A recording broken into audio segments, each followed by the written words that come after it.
Well, a very good morning to you from beautiful sunny Tasmania. Nipaluna in our special fly-along event here. I've chosen the Sikorsky S76C++. Newly, let's fly right through it. Yes!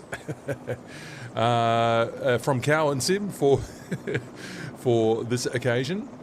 And we already have some people on board. Hello, Charlie. Hello, FHPRA. What am I going to call you? Romeo Alpha.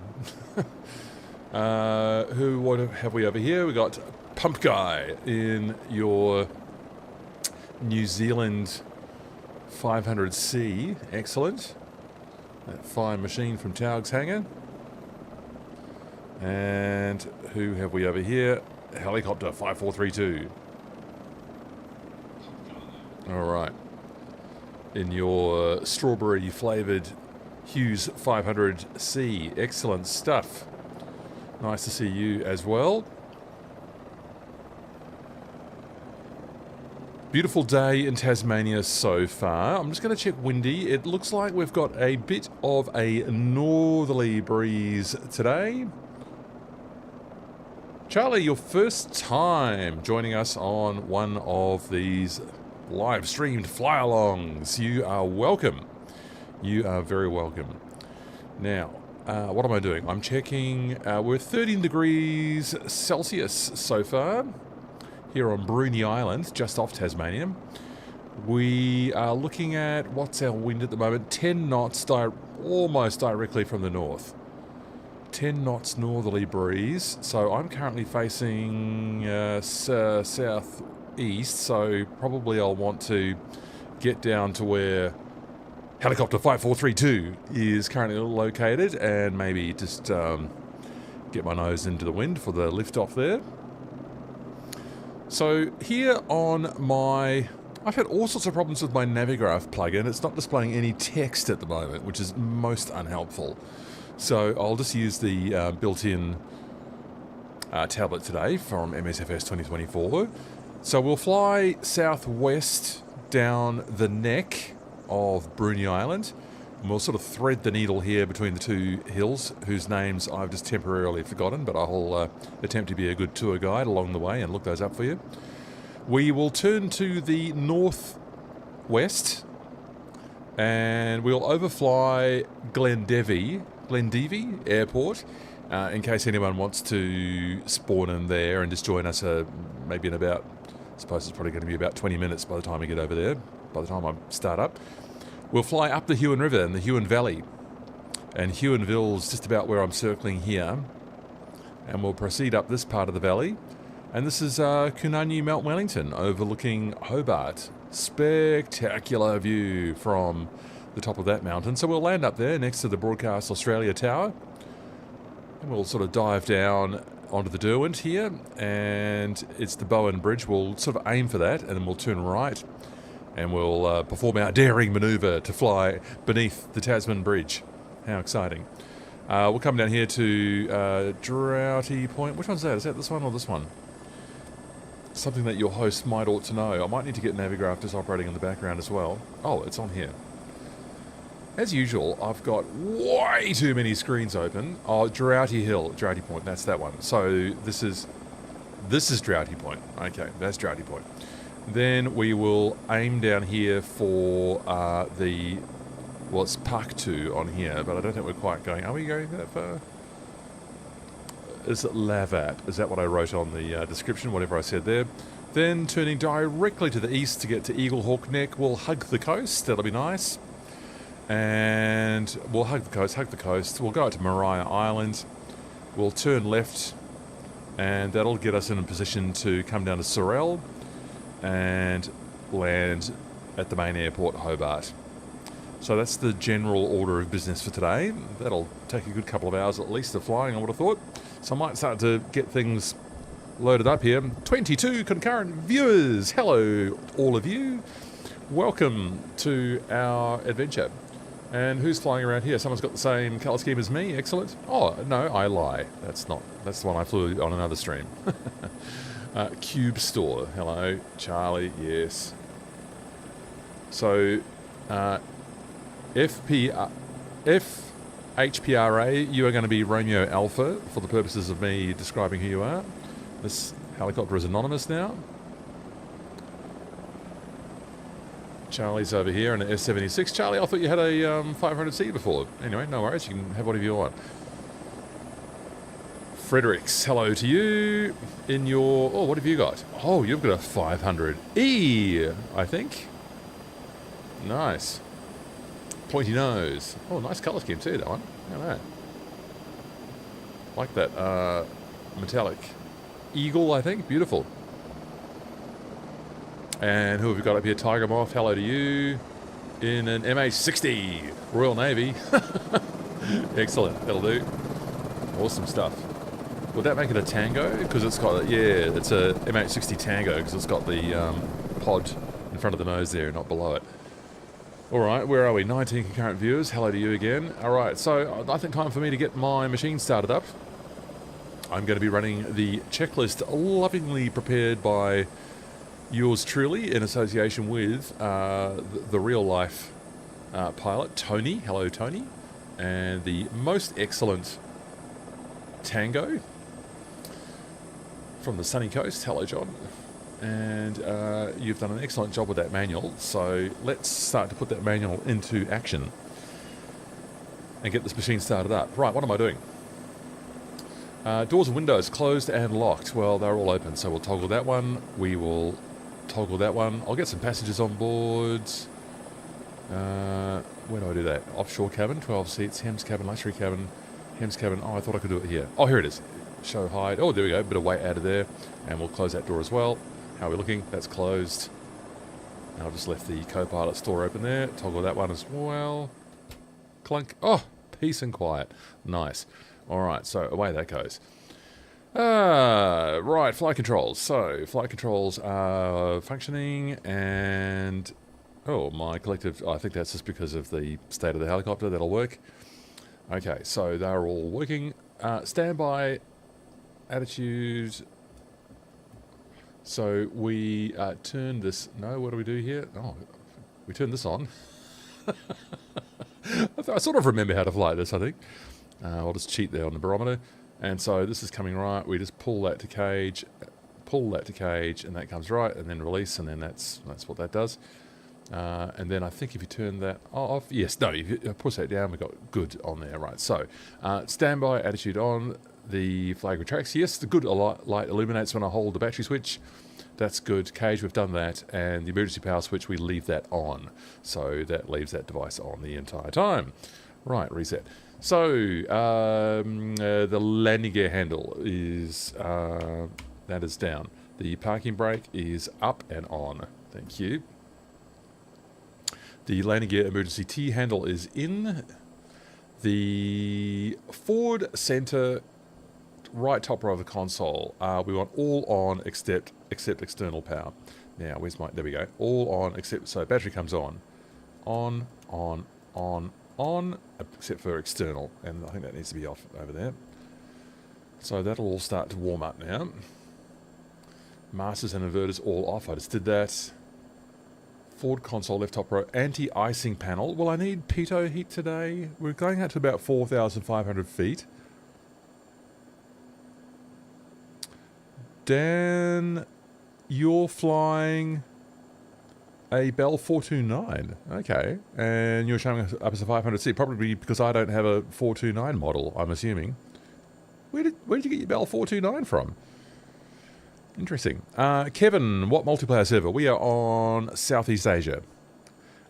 So, server details, if anyone's watching and wants to join in, server details, Flight Simulator version details are all in the live stream video description. But it's the Southeast Asia server that you want there. A320, hello. What's up? What's up is not this helicopter because I'm too busy chatting and not busy enough starting the thing up. Great to see you in the stream, A320. An excellent YouTuber and supportive person who we like. All right, so Ford console, inverter, we've done that. Ford console, anti-ice. Now, what did I say? A320, what should I be doing with the pitot today? We're at 13 degrees Celsius at sea level. We're going up to 4,500. A320, do I want the pitot heat on or off? Or ask a professional. We don't need that windshield anti-icing on, I don't think. And no cloud. Well, not yet anymore. Gary, so we're in Sim Update 3, so we're in the main public live version. We're in the Southeast Asia server, and you need to have all players visible when you choose the flight conditions.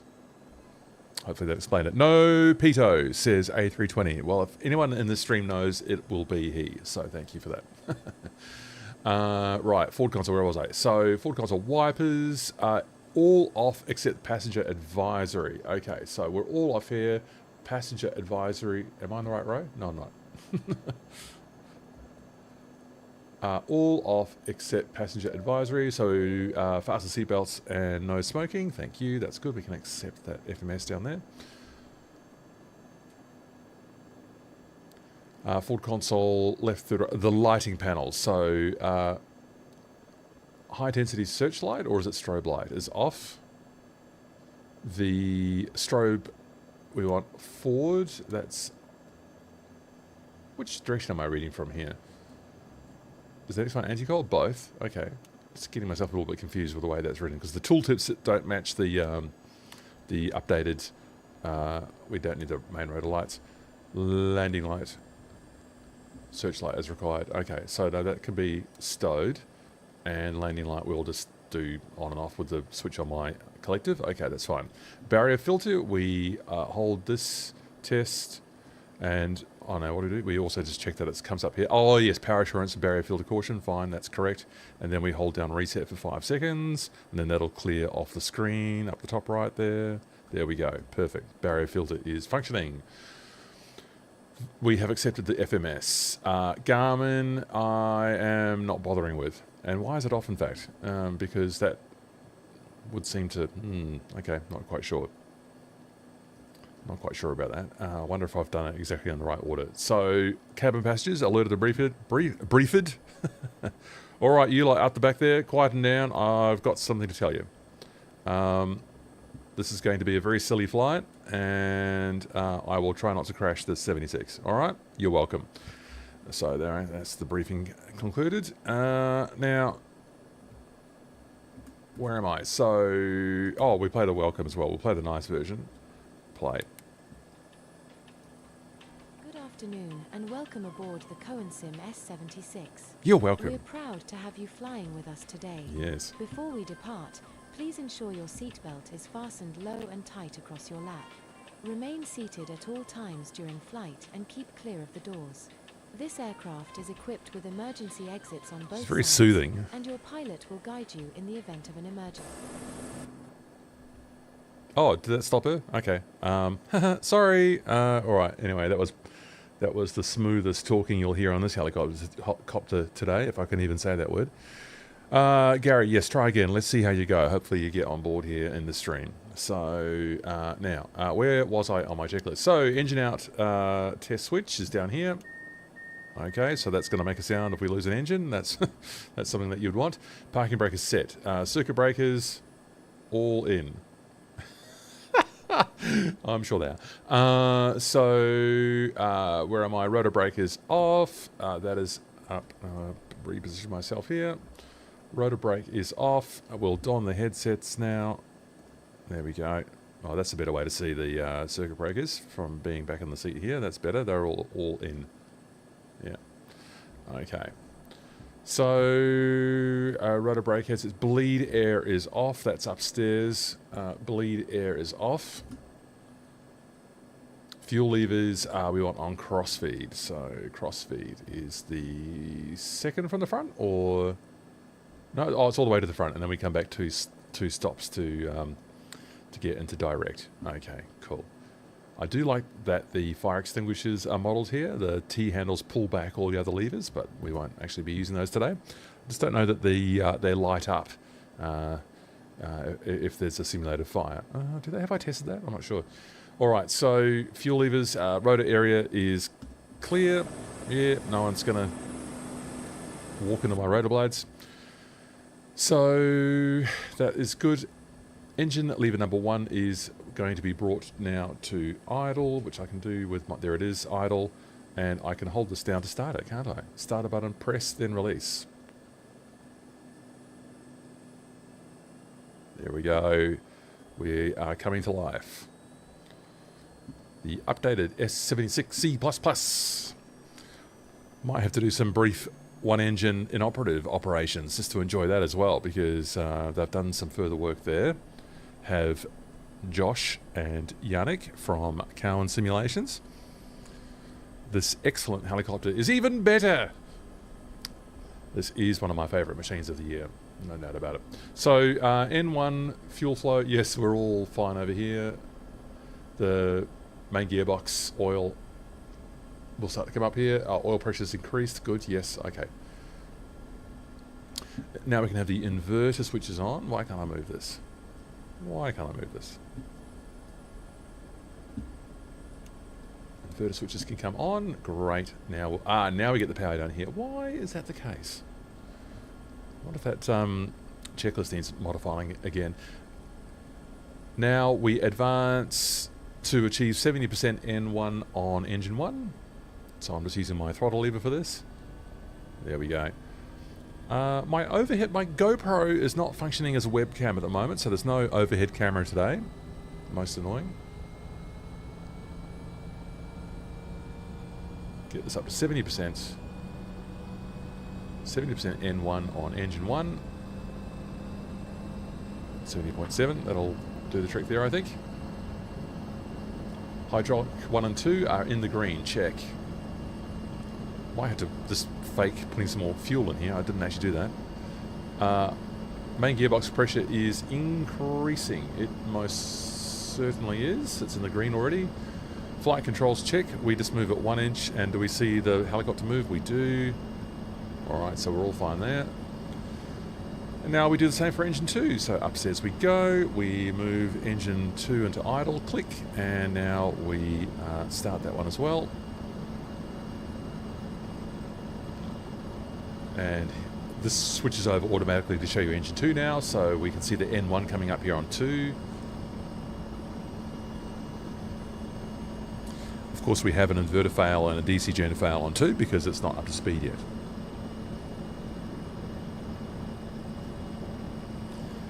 So that's stabilised at 52 already, so I can start to bring that up. Beautiful machine. So let's get 70%, so we've got oil pressure, good. That's engine 1 oil, I should have looked over here, that's good. Now I'm bringing the throttle lever up. So you can just see me inching it forward there, millimetering it forward really. And I just want to achieve 70% N1 on engine 2. There we go, excellent stuff. So EFIS master switches can come on, 1 and 2. Radio master switch can come on. Both engine levers go forward to the fly position, and then we bring the fuel to the direct position. So let's just get these slowly up to fly.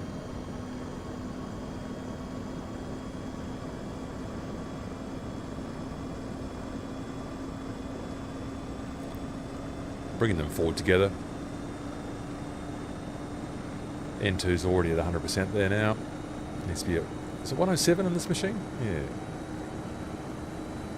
It's quite satisfying bringing these levers forward, you know, and hearing the, there we go, it looks like the FADEX got it now, so I'll push the levers all the way forward.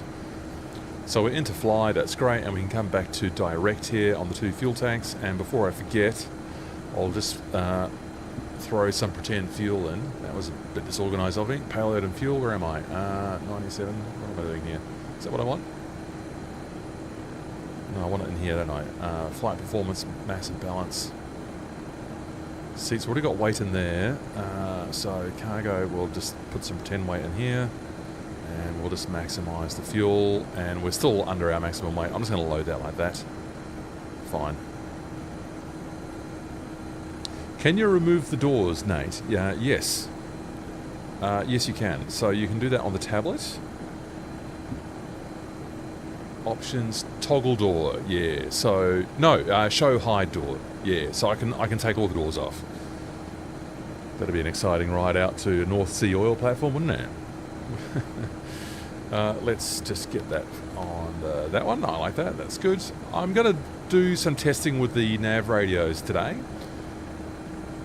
because there's been some improvements made there. Right, we just cycle the AC gen to get rid of that light there. Was that the AC gen? That is. That's done now. Good. After start, weather radar can come to standby. Probably not going to be an issue today, I wouldn't have thought. Is that there? Wait. So we'll get that on standby.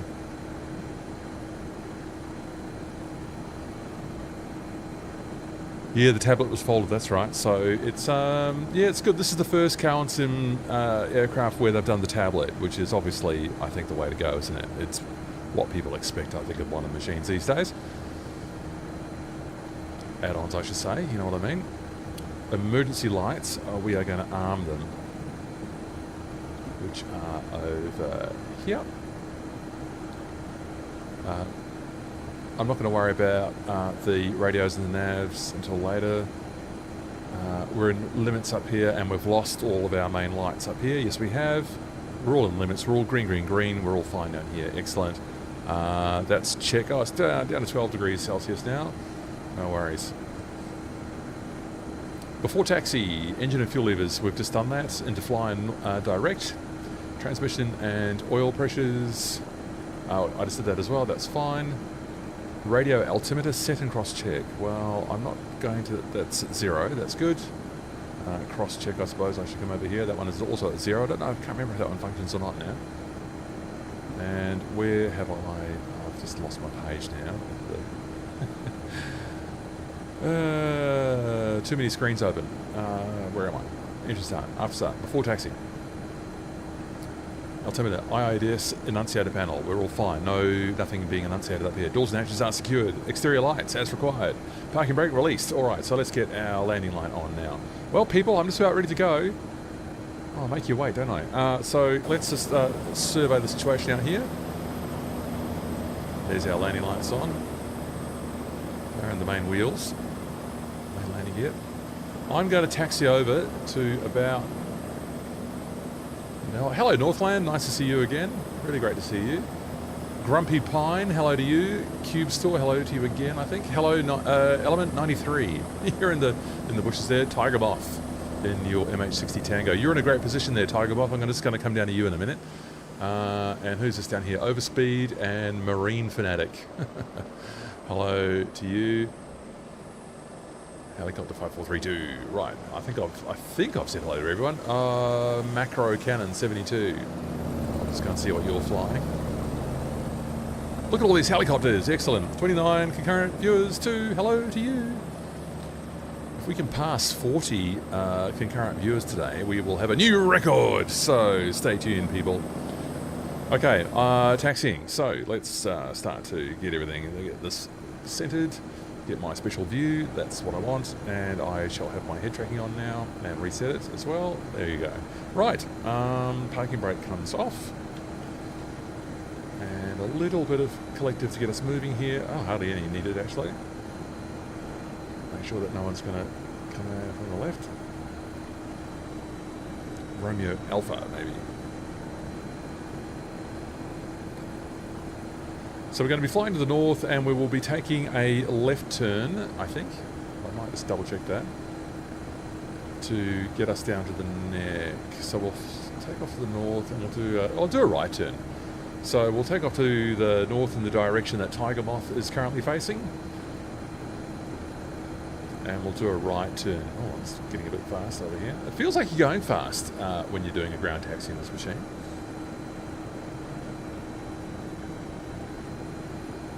Ground speed 4 knots.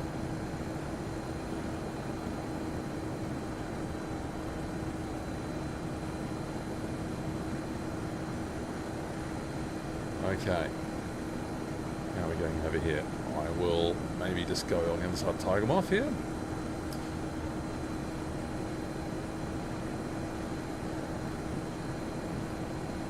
Alright people, looks like you've all got your engines started. Beep, beep, beep, beep. What's that notification you're going to tell me? Alright. Fabulous machine. Fabulous machine. I do like this S76, I really do. Okay, so let's just get that parking brake back on. Before takeoff, engine and fuel levers, they're in flying direct, we've done that.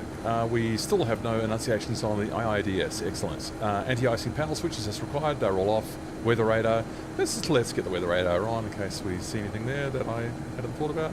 That's now F standby. Am I on the right lever there? No, I'm not. That's the correct switch there, isn't it? Oh, flight standby, so that springs to life when we're off the ground, does it? Is that what it does? I think so. There's a console. Don't want. Oh, what have I done?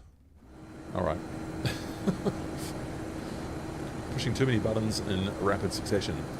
Where was I? Anti-icing panel, weather radar done, flight instruments. We know that's fine. TCAS, TA only. Whatever. Not a large issue on a flight like this. TA only. Excellent. We've still got no trans. Oh, ATC. What was the thing that was missing off here?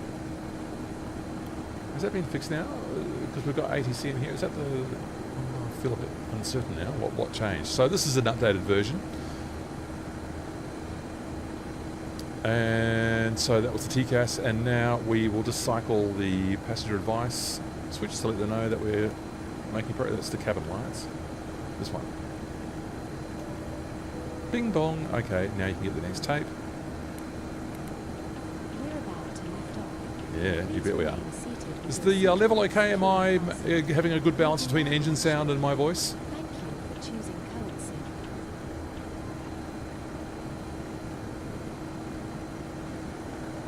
Alright, so I'm ready to go. So take off to the north and we are going to do a right turn. No we're not, because I haven't... Well, hang on, what about the... Before takeoff, have I done the... Oh, no, because I haven't done everything yet. LNAV, heading bug, sync to runway heading. Yeah, alright. Okay, we'll do that. There we go, that's coming around here. I've got a knob on the throttle for that. Because I haven't done the AP stuff yet, so that needs to be AP, flight director 2. We'll go into attitude mode, which is working really nicely now, because I had a bit of a play with that. Initial target altitude. Initial target altitude I'm going to put in as 1000, and I'm going to pre-select that, and I'm going to try and go at about 115 as a cruise speed. 115, stick trim, okay. Oh, that's, should check that, they're usually all on, they are. And FT2 initial, yes, done. Float arm switch as required. Now, is that, where is the float arm switch? Where is the float arm switch? Because the trigger is in here.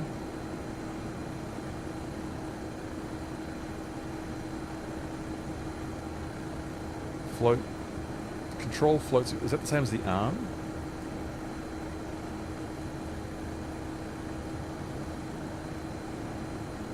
Floats arm.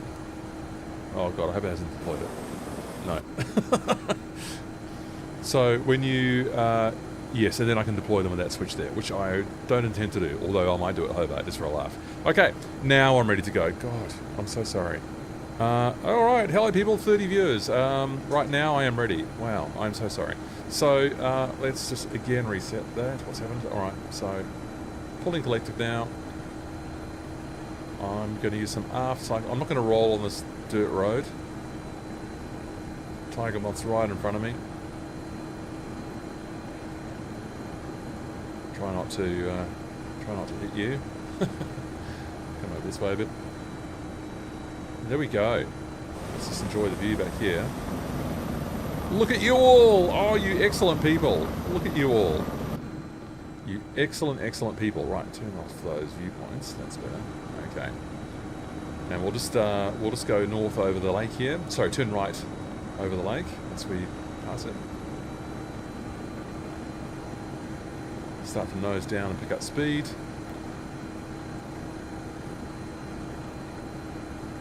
Wow, we're already at 90 knots. This thing is powerful. Okay, I can bring the gear up in that case. Get my foot off the pedal, bad habit.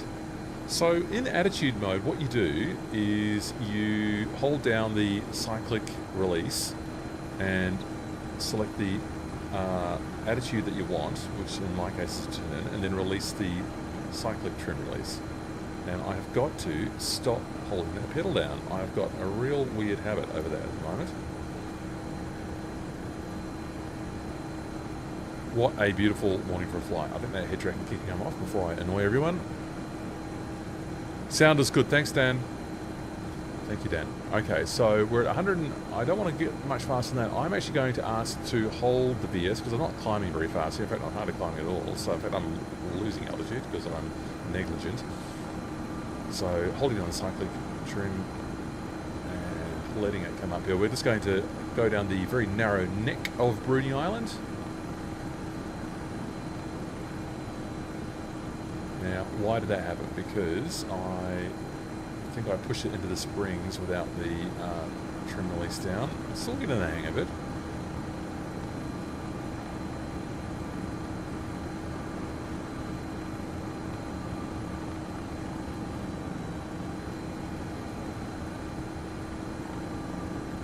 There we go.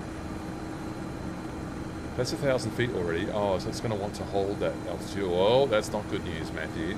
Don't let it do that.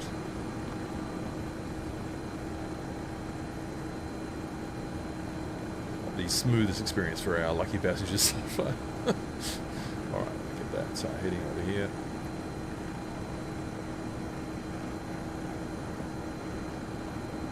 So it's going to try and hold me at 1,000 feet. Okay, I think I've got my stuff sorted out now. Alright, so let's get that heading hold on as well so that I can actually concentrate on people. And we're going to bisect those two hills at the end of the neck there, the narrow neck. Anyone still down on the field? Yeah, Pump Guy, DJ BMS, Sky Mega. Sky Mega? Alright. So, now watch the speed, Matthew. So we're at 111 right now. I'm going to ask for VS. And I'm going to put it up to 115. So the benefit of me using the S76 in a stream, which one do I want for that? This one, 115. So I use the hat switch and that puts in 115 over here. And now it's going to hold 115, it's going to hold 1,000 feet. We've got the heading in already. And that means I can actually talk to people. Magnus, this is becoming a routine, working the night shift and watching your live stream with 2 bags of candy. Well, look, I advocate healthy eating, but I do advocate watching the live stream. So you're at work, Magnus? You're at work, are you? I'm glad. I'm glad it offers you the opportunity to also participate in this. Let's have a look at our fabulous pilots behind us here. Oh, look at you all. Ah, good people. Overspeed, Romeo Alpha, Elements, Q, Marine, Helicopter, 532, Macro, Tiger Moth. Tiger Moth, you're in one of the fastest machines here and you're at the back of the pack, so we'll wait for you to get forward. I figure 115 knots is good for the 500Cs. Now, the parking brake's still on, that's what I want. Was I supposed to run an after takeoff checklist? I was, you know. I was supposed to put the takeoff and climb. We can have bleed air on now. So on the bleed air comes. So we get some nice aircon down in the back. Takeoff and climb. Bleed air. Landing gear has been retracted. Heading, VS, yeah, that's all done. That's all done. Full map, yes, I've done that. Heading bug, yes, done. Exterior lights. As required, I can bring that landing light off now. So that's one forward click here. And that brings that off. Excellent. So we're going to be taking a right turn between these 2 hills. If you like to hug the landscape, you absolutely can. You can do what you like. So I'll just commence this right turn now. I could use the left and right on the cyclic trim. Now that I've got heading hold on, I can, that moves the heading bug over. So I'm just watching that there, and we're just taking a very gentle turn to bisect the two hills.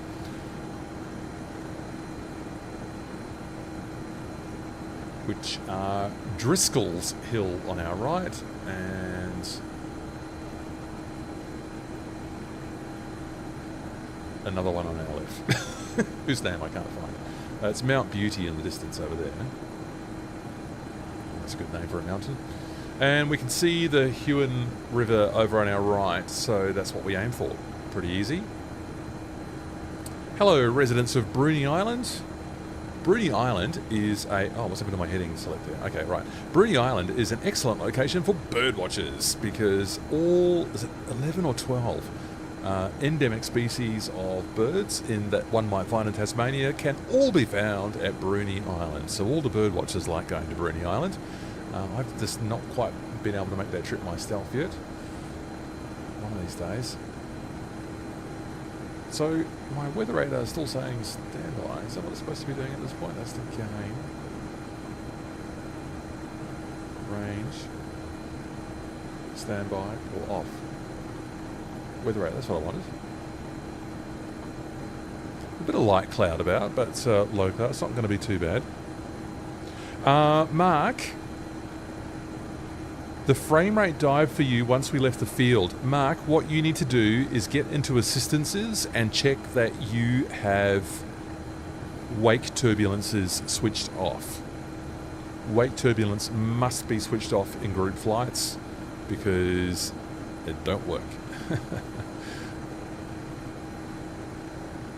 And Mark, if you're spawning back in, if you've actually left the flight, go for that next one in the list, which is Glendevy, Yankee Golf Victor Echo, or is it Glendevy or Glendevy? We'll overfly that one. If you want to spawn in there, you'll be able to catch right up to us. Oh, look at all these pilots. So wake turbulences. Oh, hello. Who's that over there who's giving me a low... Romeo Alpha, hello to you. Tight formation flying and the S-76 there. Oh, and then Sky Mega's ahead. Is that you, Mark? Sky Mega. Yeah. So, yeah, that really bit me in the first live stream I attempted to do. Was it Sim Update 3 that came in? Oh, God, I forget now. Yeah, but it was diabolical performance. I know I've had exactly what you have just described. Not good fun.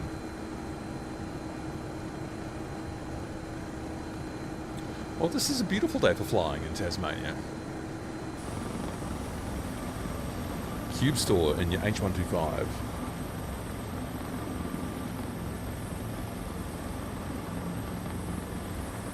Who else do we have here? This is fun. It looks like we've missed Nobby. Now, disappointingly, I'm not seeing Bill online today. Although, Bill, have you got that that call sign that always confuses me? Bill is the one who suggested the Tasmanian flight, so I do hope that he can make it. Although it's such a beautiful day in Tasmania, I think Bill's in Tasmania, that maybe he's out, you know, enjoying the excellent weather.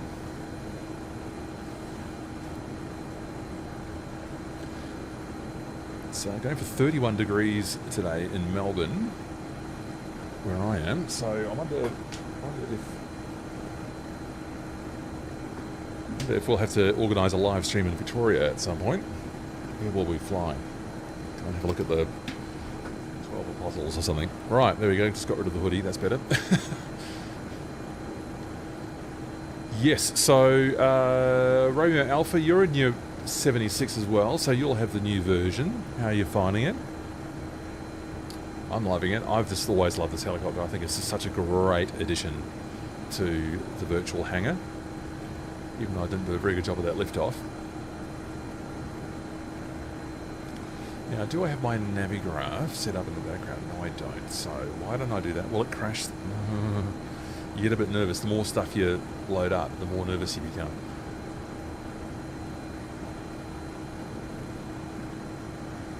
Alright, we're almost at Glendevi, and it looks like Mark is going to be down there to meet us. So, just a small adjustment to the right here.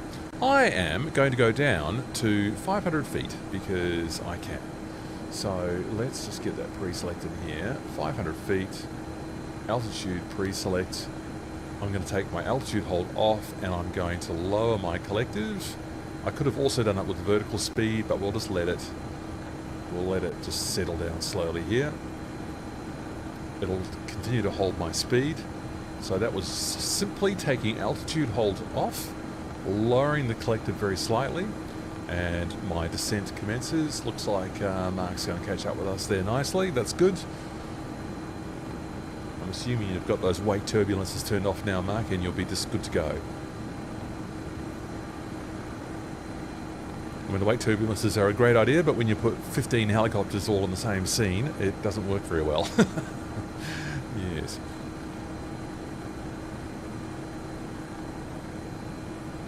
How are you people doing in the back there? You happy on that? Oh, what's happened to my passengers? They've all disappeared. How did they? Oh, maybe when I adjusted the weight. I'd say that would be it. So options, we'll put them back in. There they go. Good.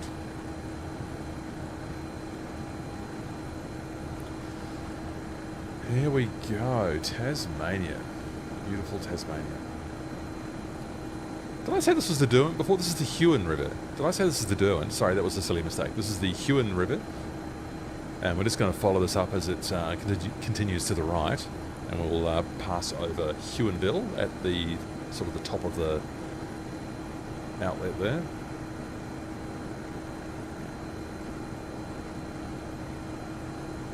Glorious. Look at these sea conditions today. Lovely. Just lovely.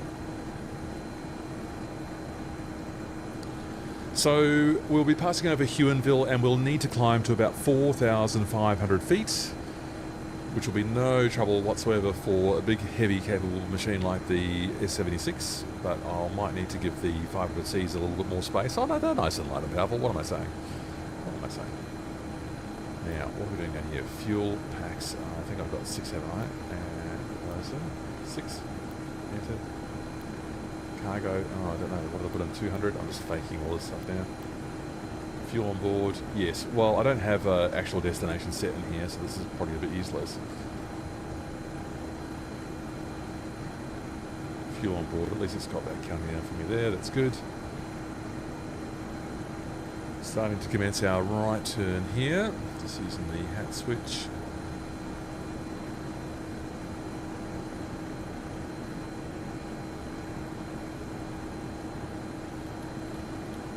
There we go. Beautiful Huon River.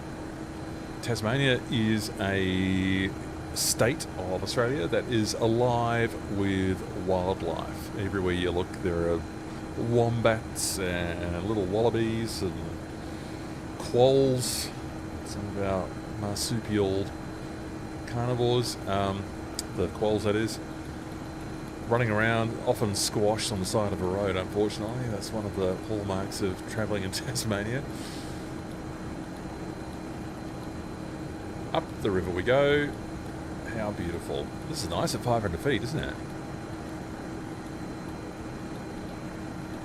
That clicking is just me on the hat switch, just bringing it slowly over to the right. Smooth running.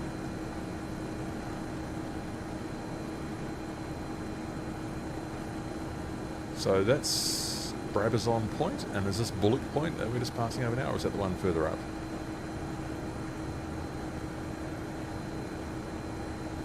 Just following on OpenStreetMap as well. I've become quite the adherent of OpenStreetMap. I'm quite enjoying it. It's just got more geographical features listed than something ordinary like Google Maps, you know. That's what I'm finding.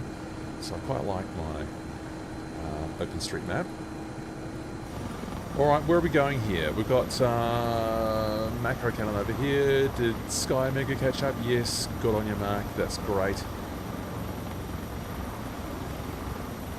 The light ship traffic here in the Huon River. Oh, what did I just do? Just turn on the light, didn't mean to do that. now I don't know what I've done. Okay, what I meant to do was Cube Store. Is that the you got the default H125 there? How are you going with that? Now I think I messed up all my lights. I'll just better go down and check those because I was randomly clicking around. All right, searchlight we can go off and this can be stowed actually. Landing light does not need to be on. Anti-cold both. Strobe both. Oh, I already messed that up. High intensity, that can come on now.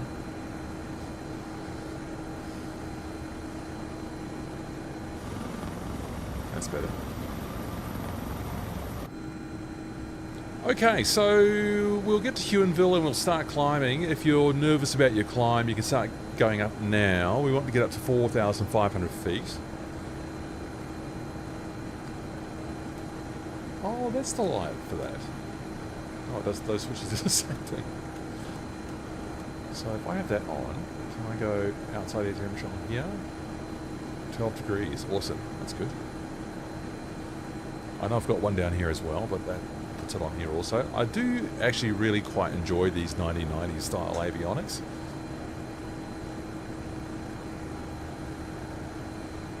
Oh, hello, helicopter 5432. You are having a bit of low altitude excitement down there. Good on you. Make the most of it. We've got a bit of river hugging to do later on the Prosser River when we come back over from Maria Island. That is Maria Island, not Maria Island.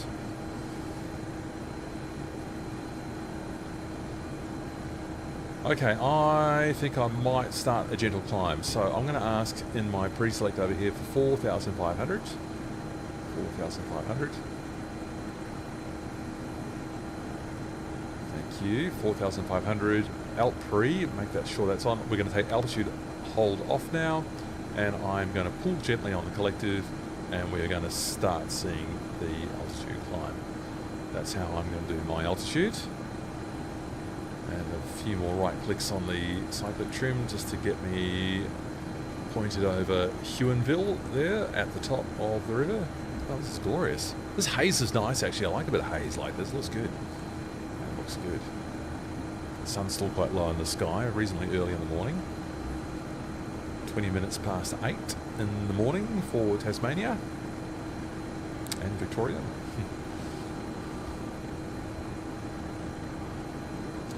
Yeah, 4,500 feet is what we're aiming for.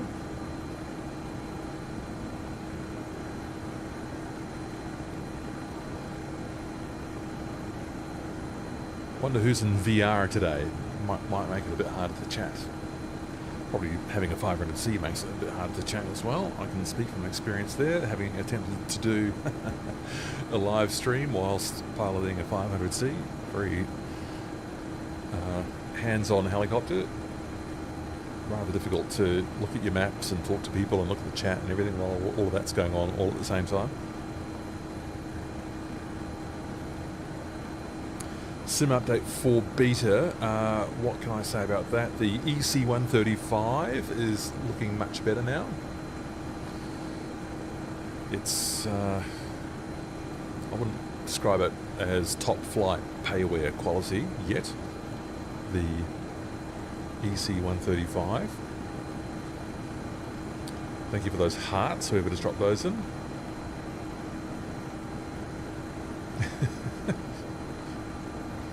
So I'm going crazy on the heart thing there. I can just see the hearts floating up on my chat. Thank you for those.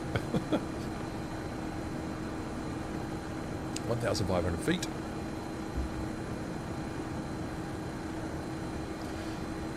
Bleed air is on, parking brake is on. We were going to leave the parking brake on for this landing because we'll be landing on rough terrain. I mean, you could just land in the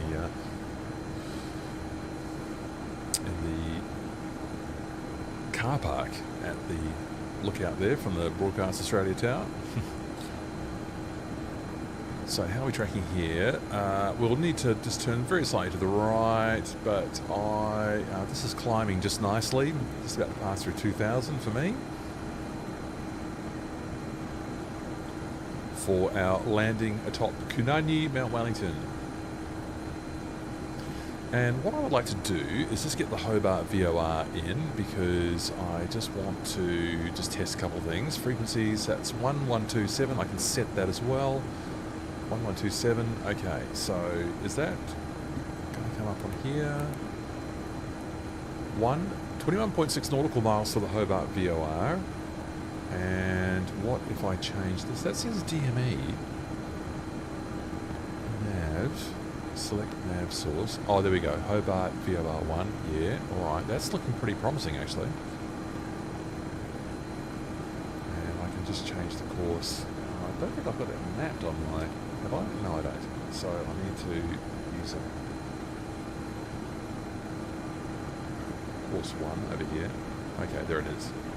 Right, so there's the bearing there. Alright, that seems to be working. So there was a bit of a few different issues going on here in the HSI. Some of the nav stuff just wasn't quite cleared up, and I think some of the things were sort of interfering with each other a bit and making a bit of a mess for people who wanted to do IFR flying.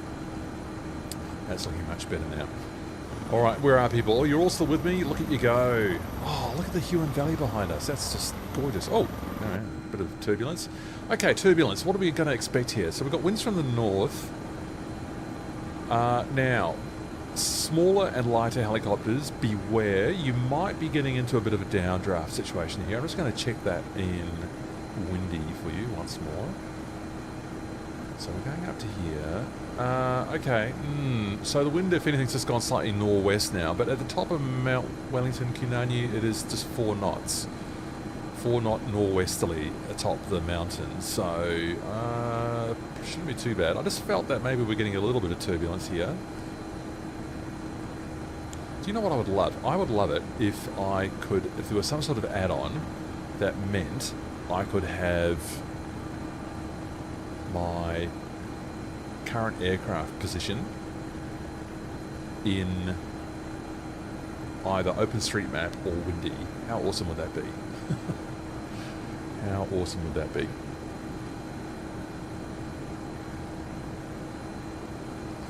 Well, 27 concurrent viewers, tell me what you think. What are you flying? Where are you flying?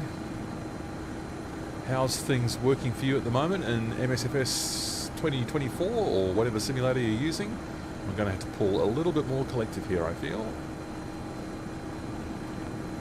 as I get up to my target here of 4,500 feet. How beautiful. So that is not Kunanyi right there. I'll just pop outside, might make this a little bit easier for me to see what I'm doing here. So, oh, it's actually to our right. All right, because I can see the broadcast tower. So, commencing a right turn. I think everyone's managed to climb up okay.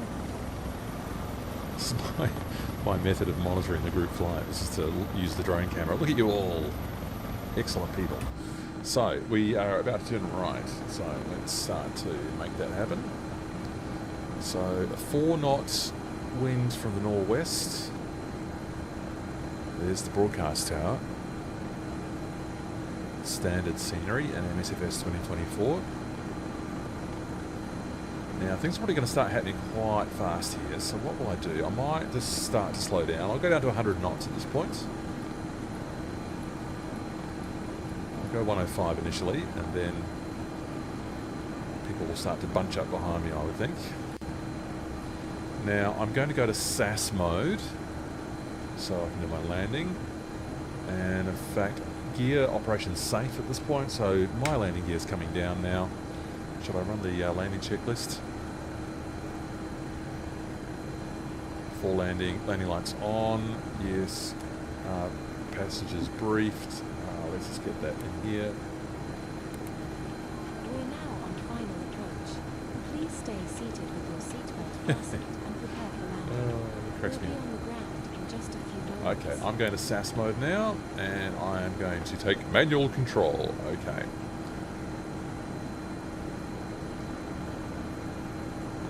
So, northwest is where the wind's coming from, and oh, look at that stunning view down to Hobart below. What a great place to visit. It's a bit of an ordeal driving up the mountain, but the view from up here is just so spectacular.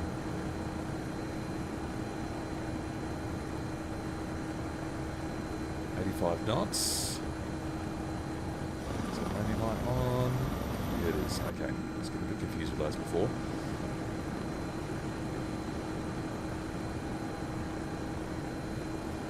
So I'm going to try and land kind of on the edge with a nice view below me. Or you can just land on the car park, or you can land wherever you please. Wherever you please. Oh, wow, I'm doing 100 knots. So nose up, collective down.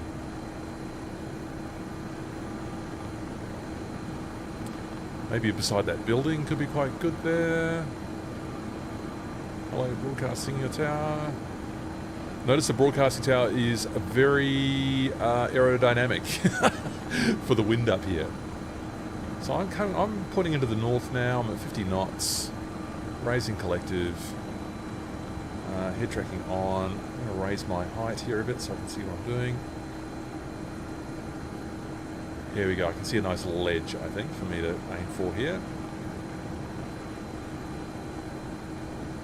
Or should we just go for the car park? Oh, it's not enough room for everyone. I'll attempt to land smoothly on this kind of ledge here overlooking the spectacular Hobart beneath us. Oh, this is fun. How are we looking here? How rough is this land? Oh, A320 will be watching this and going, oh, what are you doing?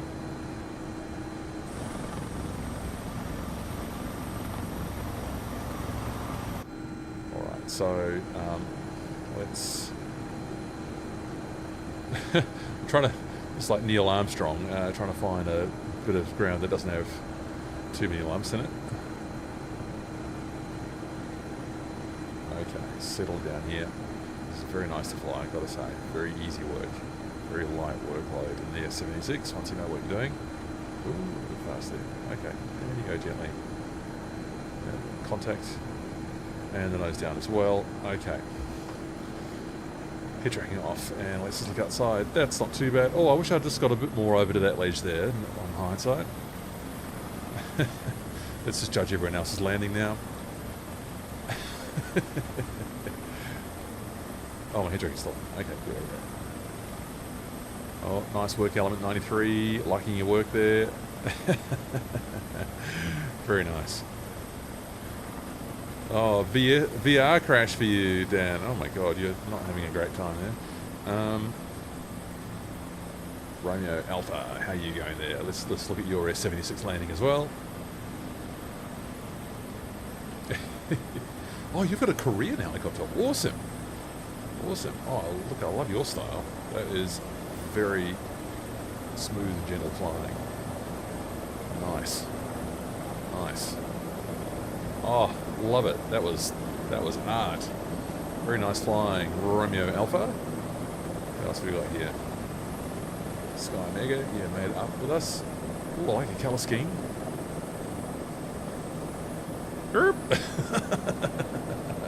It was maybe a bit more angled down than what you realised there. Macro cannon, didn't get to see your landing. Who else can I judge here now? Oh, Tiger Moth and your MH60. This will be good work. Yes. Have you got the side door open? I hope so. Yeah, you do. One second.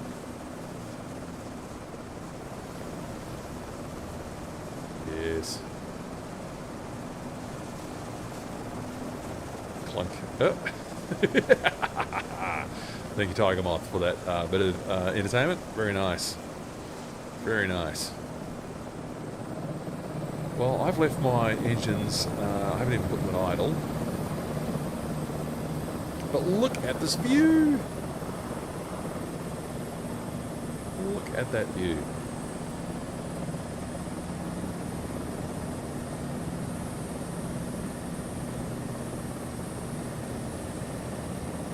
Let's spend a minute here for me to just wax lyrical about how stunning this looks, and then we'll get going. So just on my screen now, I can see the Tasman Bridge down there at the lower right, under which we will be flying shortly. And then over here we've got the, what's it called now? It's the Bowen Bridge. Am I giving it the correct name?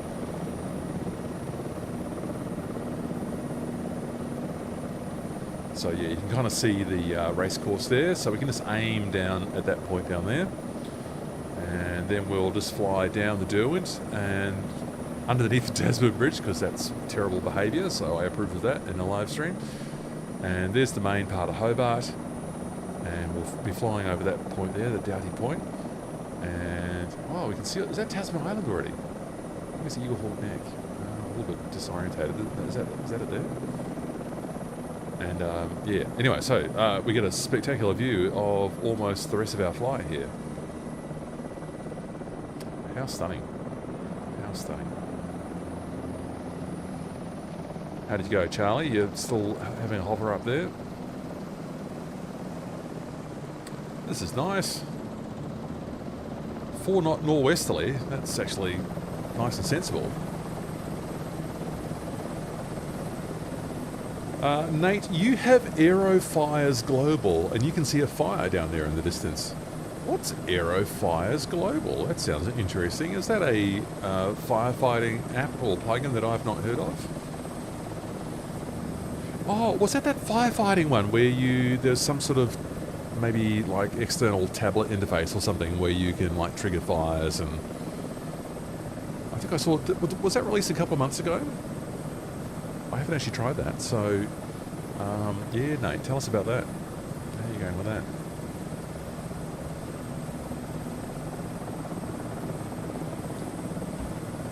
Marketplace, okay. Nate, which is your helicopter? Sorry for, I have a permanent issue of remembering which name goes with which call sign. Hello, 31 concurrent viewers on the stream. You are welcome. Stay with us as we dive down onto the Derwent River down there, and it'll be a reasonably rapid descent. Might sort of skirt the hills there a little bit. Oh. Yes. Was that are you actually inverted there, helicopter 5432, or that was quite a spectacular manoeuvre? Don't know if you managed a full loop there, but it did look quite spectacular. And if there is a fire, it will appear. Aerofires Global. I am going to have to check that out. Okay. Let's, oh wow, I'm spawned in the middle of my helicopter here. Let's try and reset that. Oh, what's happened? What's happened? My helicopter went a bit weird when I was outside of it. Yeah, there we go. It's come right now. Alright, head tracking on, SAS. Okay, so we're taking off again, people. Hold on tight. So, I'm going to lift now. I'm still in SAS mode. I will... Have I got this on a switcher yet? Yes, I do. So, that can go back to heading... Sorry, to at soon. Actually, I can put it into at now. Put it into at now. I don't think I need a at altitude pre-select, although I might just ask for 1,000. Less to do later. 1,000 pre-selected. And what else will I need here? Heading, not really yet. We're pretty already at about the right heading. I'll just put it over there a bit. See the bike moving there. Okay, I'm lifting. So, collective back. Cycle back, sorry. Collective coming up. Get that nose wheel off first. Lifted. Rear wheels are off.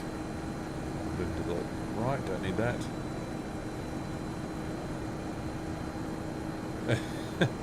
Oh, what the hell just happened then? Just smacked back down onto the ground. What, seriously, what did happen then? Okay, something's just gone wrong with my simulation here.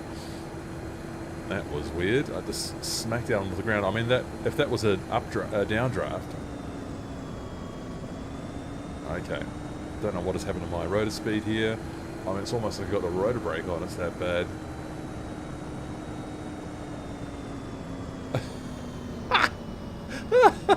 Oh, you're gonna laugh. Okay, how am I going to cheat this one? We'll wait for the... I think this might have happened when I went into that drone view and I was outside. So I think we'll just quit with the attitude mode for now. Try and center all of these. Oh, okay. It's some sort of... I don't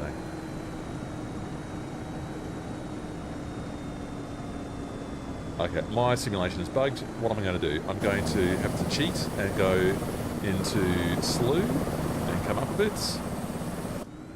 And there we go. We're off to go. I don't know what happened there, people. That is very strange. Sorry for that weird jump. Whoa. Okay. That is very odd.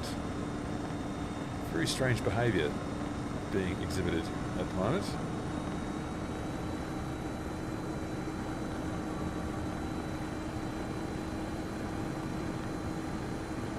Very strange behaviour indeed.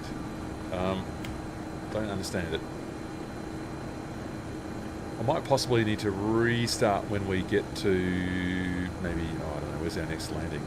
Lagoon Bay. That's very odd. Alright, there's the race course, so we'll aim for that. Now, am I climbing? Alright. Sorry people, I'm just getting myself sort of organised after whatever that sort of sim fail was. That was very strange indeed. So have I still got 1,000 in here? And we'll pre-select again. We will hold speed, but we'll make it slower than what I'm doing here. So we'll get down to 115. Wow, that was very strange. Very strange. 115, and what else do I want to do? I want to actually descend, so this time I'm going to use VS, and I'm going to use the other switch for that then. No, that's the wrong way, Matthew, so we'll try asking for about 800, asking for 1,000 feet a minute. It's very disturbing. Alright, I think I've re-established control over my helicopter. That took a while. Oh my god. What was it?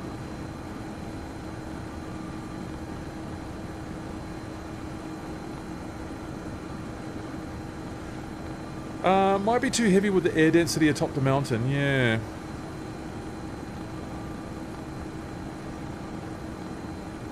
Yeah, that's perfectly reasonable.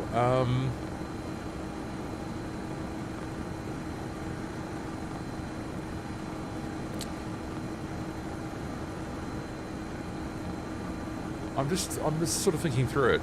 I'm thinking through it a bit. Perfectly happy to entertain the idea that I just messed it up. Yeah, very strange. Alright, so how are we going here for the bridge? It's behind us now, is it? So let me just sort of concentrate on what we're doing here again.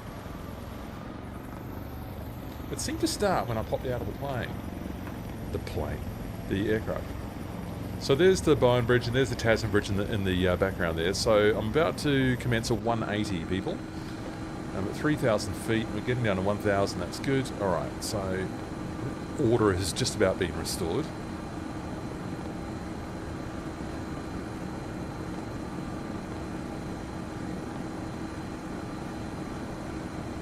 I mean, if it was too heavy atop the mountain, why was it perfectly smooth when I landed? I didn't lack any power when I landed.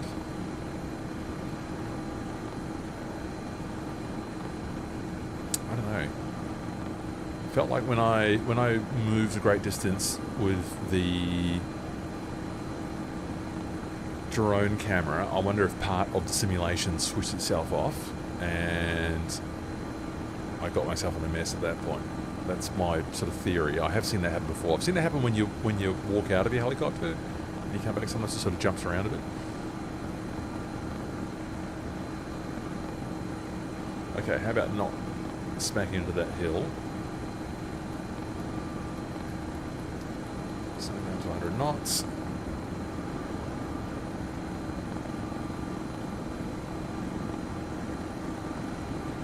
Gear is up, parking brake is on. And there is the Tasman Bridge, our target.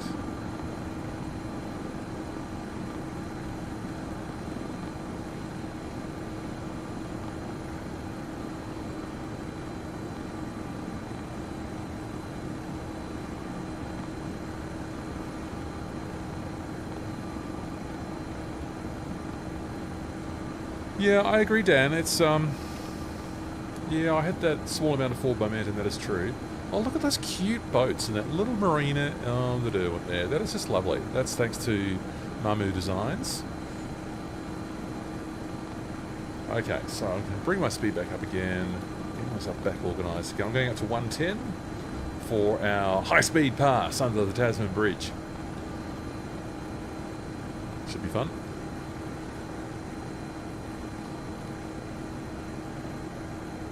So I might need SAS mode for this. So going to SAS, and I will have control over the operation here.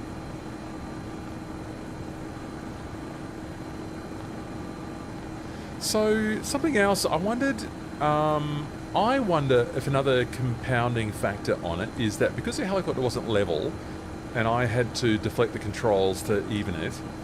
I have experienced in the past this particular model not being happy with the controls not being centered.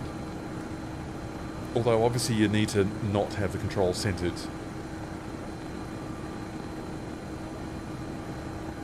Yeah, I don't know. For a uneven ground. All right, here's the Tasman Bridge, people. I'm going to focus on that now. So it looks like Charlie's already down there and DJ. Good on you. I will attempt to get through, and then I'll see if I can do a quick reverse shot so I can see everyone else coming through. Let me just do it like this. This is going to be entertaining. All right, so back into the pilot view. I'll just go under the main span there. You notice that there's some uneven columns there on the bridge. Everyone in Australia already knows this, but the Tasman Bridge was struck by a boat, I think back in the 1970s, and they had to rebuild one of the pylons there. All right, here we go.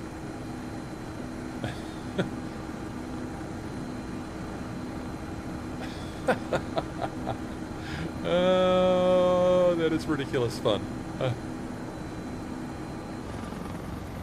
All right, let's see your good work, people. Yes!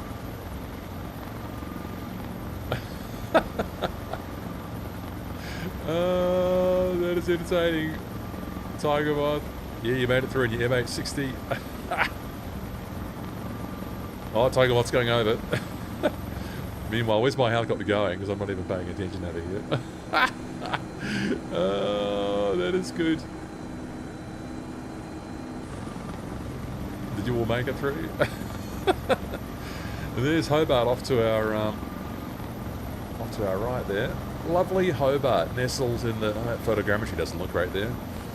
Maybe I've got my settings a bit low today. I've been in lots of testing in VR and having a bit of a mess trying to do it, frankly. Anyway, so let's just get that attitude retention back on, and we will again ask for heading. I will again ask for 500 feet this time. Pre-select, VS, well we're almost there anyway, so we'll just bring that up a little bit. Which one do I want here? Oh, it's captured anyway. Okay, so, and then vertical speed, we will bring that up to initially 100 and then back up to 115.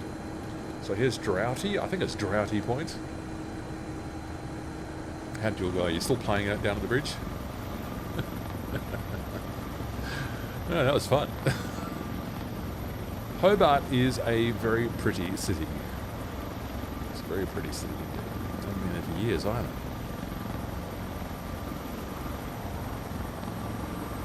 Now the airport's sort of on the other side of those hills just over there. But we're not going there just yet. We've got the rest of our adventure to fly. So 500 feet, 100 knots. Just make sure I don't hit the point.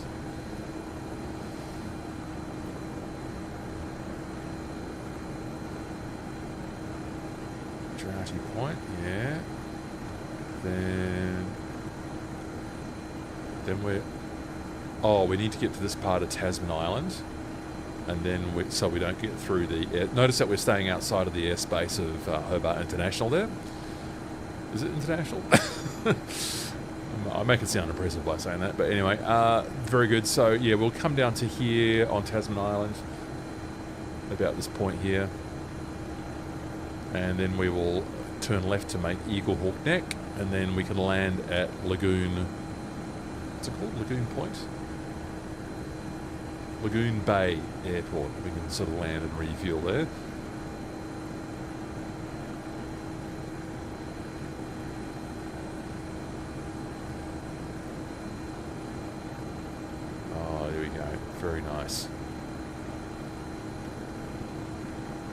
Very nice. So we're just staying outside of the airspace there. That's very good. 320, yeah. So the excitement. It was very nice landing up at the top of Kunanyi, Mount Wellington, which is we can see off to our right now. So we were all the way up there. You can just see the tower there in low resolution on my screen. That's where we were for our bridge excitement there. So this is Tasman Island now, isn't it? Yeah, no, it's not. What's this called? Oh dear. Probably aggravating people in Tasmania for not studying up on the... Oh, South Arm. Sorry, that's South Arm. Okay, got that. So South Arm, and then we'll aim for... It's not Tasman Island. Matthew. The Tasman Island's down at the end of... this is the Tasman Peninsula, isn't it? Oh, God, I'm so sorry, Tasmania. Alright, so meanwhile, I also have to fly my helicopter. So what shall I do here? I will take altitude hold off. I will pull the collective and climb so that I don't smack into the ground. And we will aim for the Tasman Peninsula, not Tasman Island, sorry. And then turn left to make Eaglehawk Neck. And then we'll follow the coast up to Lagoon Bay Airport. Woof! You can do it, Matthew.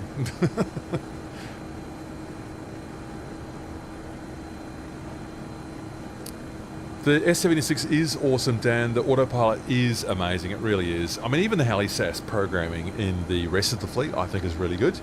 But look, I agree that the S76 is just superb. It really is. I mean, they've set a high bar for the Dauphin, the AS365 that Taux's hangar is working on. So that's going to be interesting to see how that goes. Oh, I've lost the reception on the Hobart VOR. Is that because of line of sight issues here, or that's interesting? So this is South Arm, and that's Tasman Peninsula over there. Romeo Alpha, that's a close pass. Yeah, looking good.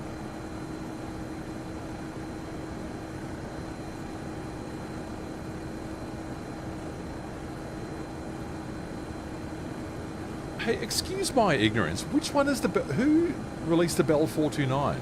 Am I just getting confused? When you first spoke, somehow I had the Bell 222 in my head, which is the also Cowan Sim. Whose is the 429?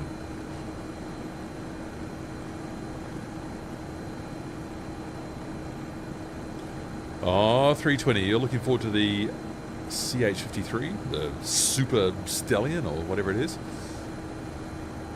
An absolute monster of a helicopter. That is going to be fun. There we go. Oh, look at you all. You're all still here. Excellent work, people.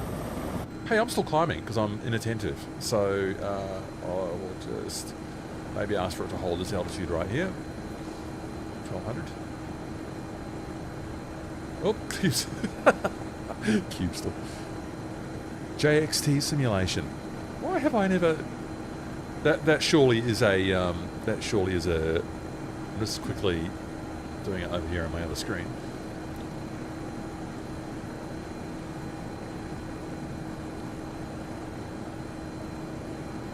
It's freeware.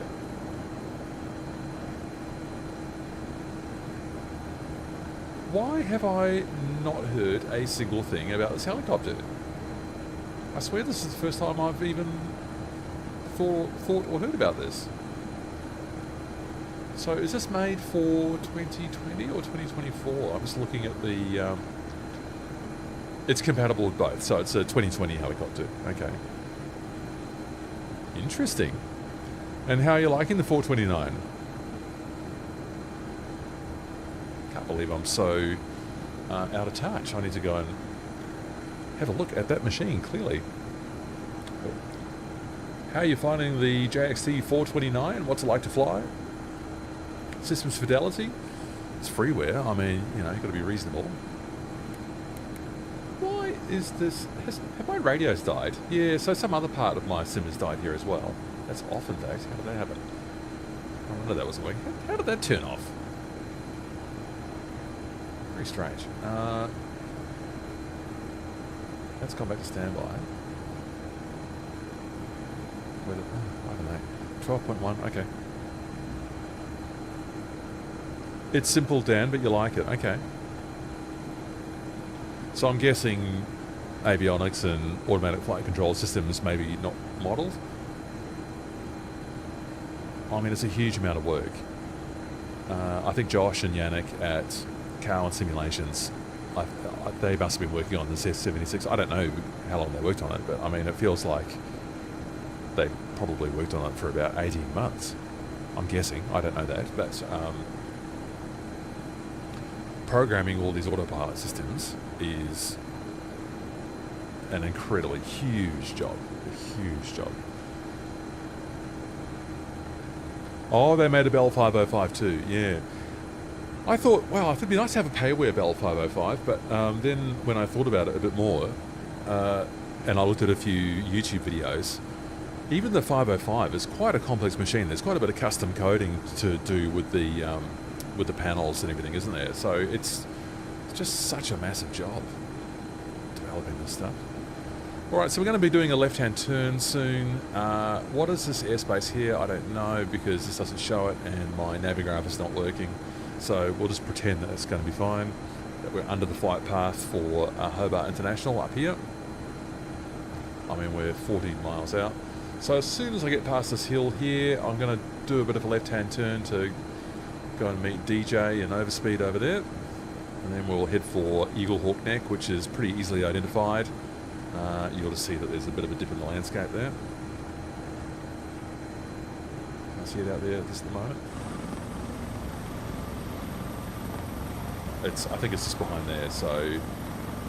right, I think I can turn left now at this point actually, so let's just make that happen whilst also climbing a bit more. So altitude hold comes off, collective comes up, and then that will just gently climb. I love using that system. I don't need to like muck around with the vertical speed all the time. Oh, I'm only doing 100 knots. Oh my god, sorry people. What switch do I like for that? 110, I'll go initially. Right, that looks like it's Eaglehawk Neck over there. Yes, it is, because you can see it in the landscape there. This haze is nice. I like this haze.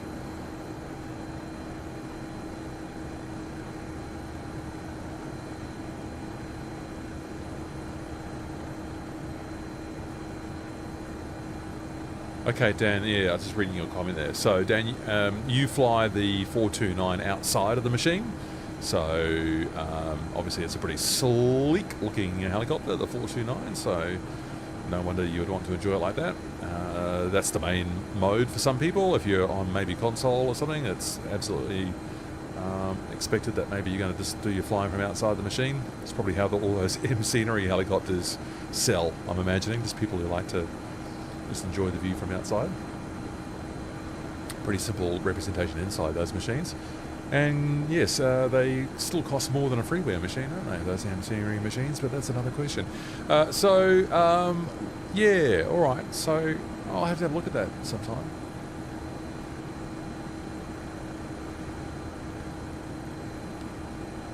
Oh, this is beautiful. Tasman Peninsula. Eaglehawk Neck ahead. Alright, so I'm at 1600 feet now. I'm going to lower the collective now. Everything else will hold, and I'm leaning on the pedals again. I really need to stop that habit. 1670.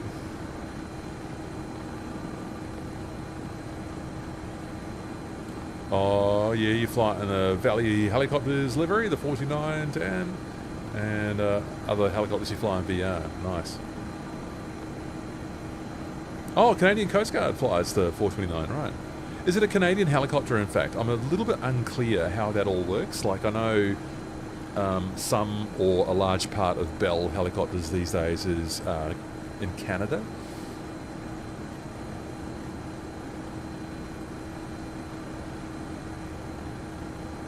Oh, Bill!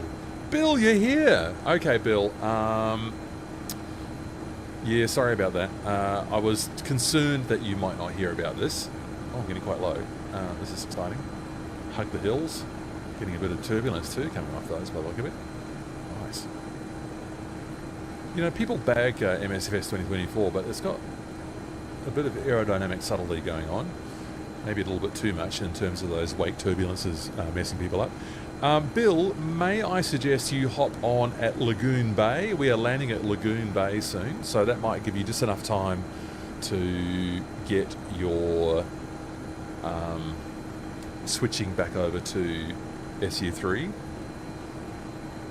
I didn't want to do this in the SU4 beta because, I don't know, I thought that was going to be asking for trouble. And you don't want too much trouble in the live stream, that would just be embarrassing. I mean, I've already had enough. Yeah, Lagoon Bay, I reckon, for you, Bill, and we'll meet you there. I think we'll be there in about, I don't know, probably about 10 minutes. So we'll land at Lagoon Bay, and Lagoon Bay, let's just see what we got. 2204 is a runway, 9 knots from 350, so we'll probably land on we'll probably land on 04 in that case.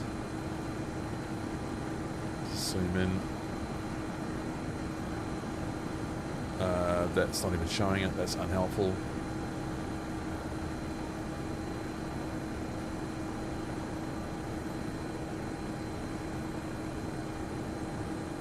I think if we, how about we, here's my idea.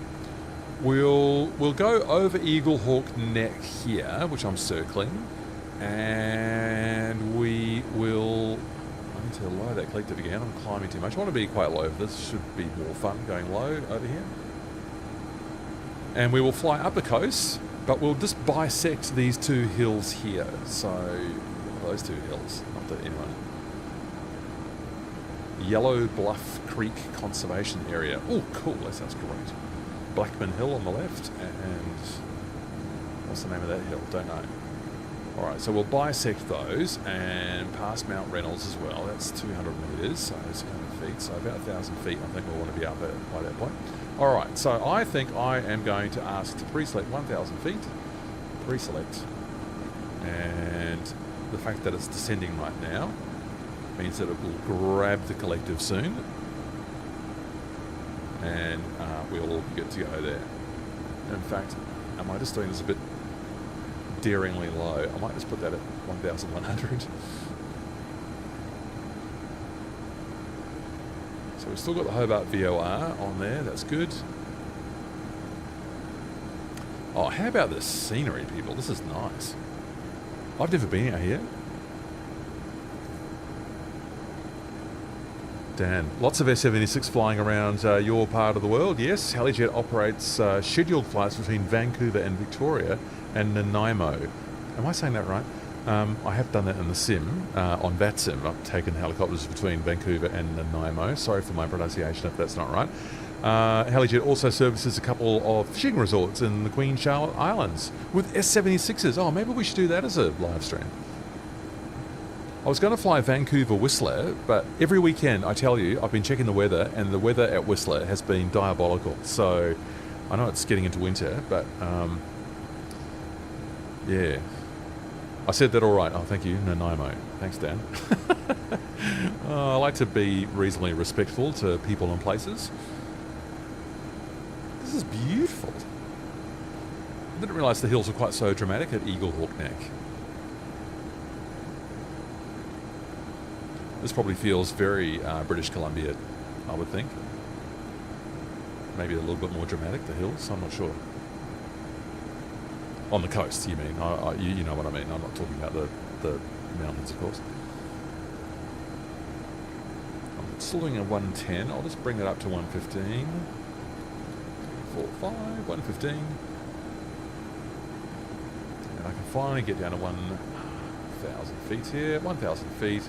I'll just use VS this time, and we'll take that down. No, that's the speed. That's going the wrong way. 200 feet a minute. Hello, Eaglehawk Neck.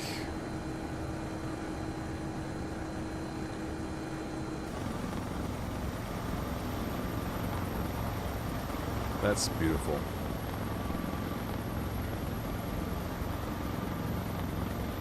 Look at you all. DJs, Sky Mega, Tiger Moth, Northland Air, Marine Fanatic, Fredericks, Cube Store, Element 93, Helicopter 5432. You are excellent. All you people, thank you. Oh, a little bit of satellite imagery down there on the beach. Oh, that's lovely. That is lovely. Look at the cliffs over there on the left. Am I going to smack into this hill? Better just check that. Oh, we're just okay, I think. All right. Oh, we need to go low. We need to go low. So I'm going to go 500 feet. 500 feet. This is such a great machine for this sort of flying. Doing the live stream with all this going on here. This is really convenient. Now, altitude pre-select.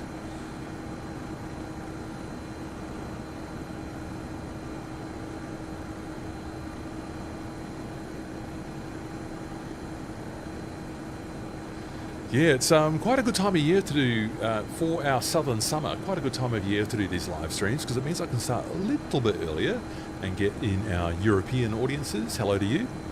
I wonder if Magnus is still watching on his night shift. And let's pick up some of those, I guess, Saturday afternoon viewers in the United States. Hello to you. North America, I should say as well. Canada, hello to you. Very happy to have Dan on board today telling us all about S76 and other great machines flying in his part of the world.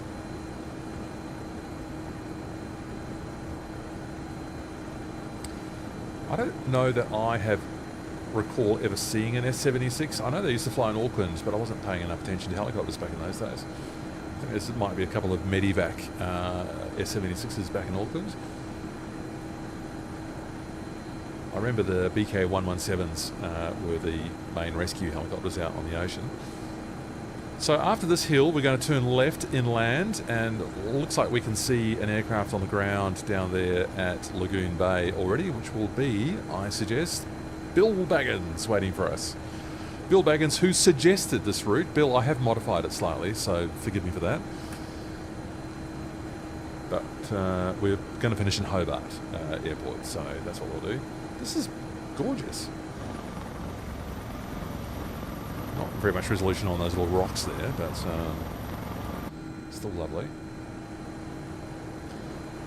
Look, as lovely as this is, I've still got to say the best resolution we have had on a live stream has been that New Zealand scenery and all that 1 metre LiDAR stuff. Oh, so good. So good. So we'll do some more. New Zealand flying. It's summer, of course, in New Zealand as well. So therefore, weather might be a bit less of an issue getting around. We'll do some Southern Alps stuff. Maybe we'll do some Queenstown flying. Do some Queenstown scenic routes or something. I'm open to ideas, of course. You can tell me what they'd like to do. I had very high hopes. I'm going to have to increase altitude here. So macro cannon, that's the direction we want to go. But I'm going to need to get our altitude hold off, pull some collective, and raise up over here. Oh, this is good. Go inland a little bit. Northland Trust to operate 4 to 5 S76. Oh, that's Northland, New Zealand. Really? They've got 4 or 5 S76s. Fascinating.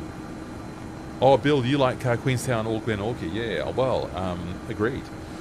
You know, why don't we do like Queenstown, go around to Glenorchy, we can put down on the strip there, we can fly up to the, what's it called, the Earnslaw Burn, just to the north of Glenorchy there. Yeah, let's do that. Let's do that for one of these live streams at this time of day. That'll be fun.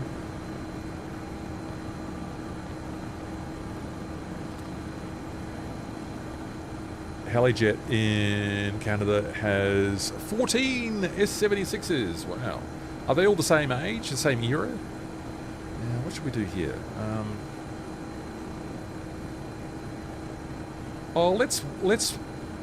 Let's wind the whole way through. So we're macros going there over the lake. We'll follow you. That's fine. That's good. And we'll just take the follow to the right, the hills after that, keep the hills on the right, and then we'll be lined up nicely for Lagoon Bay. That's how we'll do that. I am going to land on the strip, which means we're going to take the parking brake off. That is off. I'm going to get the landing lights on at this point. Let's get those on. Thank you. outside temperature 15 degrees, slowly warming up. Oh, Charlie, you work at Auckland Hospital. Oh, fascinating. Yeah, I had a bit of experience there with a sick relative once upon a time. Didn't have to deal with the helicopters though.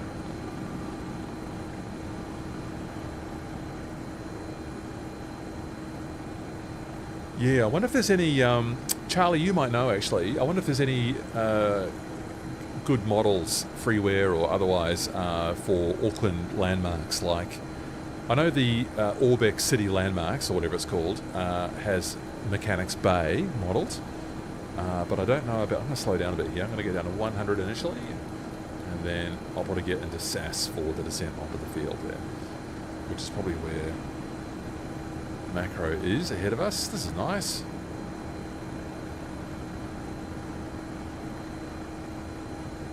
They're all C models and the Medivacs are C++ in Canada. Right. And the Northland Trust is, yes, so that's that would be operating in the skies just to the north of Auckland. Now, can I see this field? Yes. Get my head tracking on. Well, I can see the helicopters, but I can't quite see the field right now. Why is that? So, gear comes down. We're going into SAS now. Center the view. We should be lined up on 04, but I actually just cannot see the field at all. I can't see the streak. But I can see the helicopters, so I am gliding in to follow you. Divine Soma, that's Bill, I believe, on the ground. The call sign that always confused me, so forgive me for that. 94 knots. Nose comes up. Collective comes down.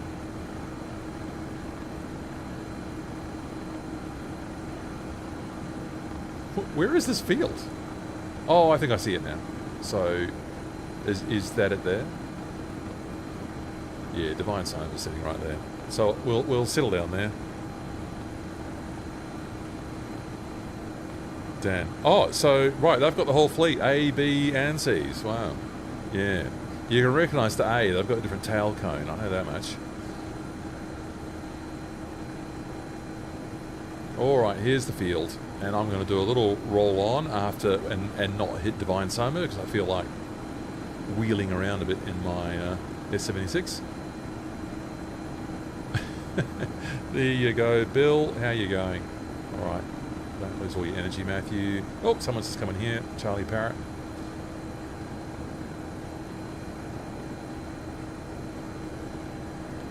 Just handles beautifully, the S76 in SAS. Although I still do not know what happened up on Mount Wellington. That was very strange. Okay, to a small rolling landing here. Although I've got almost no speed now.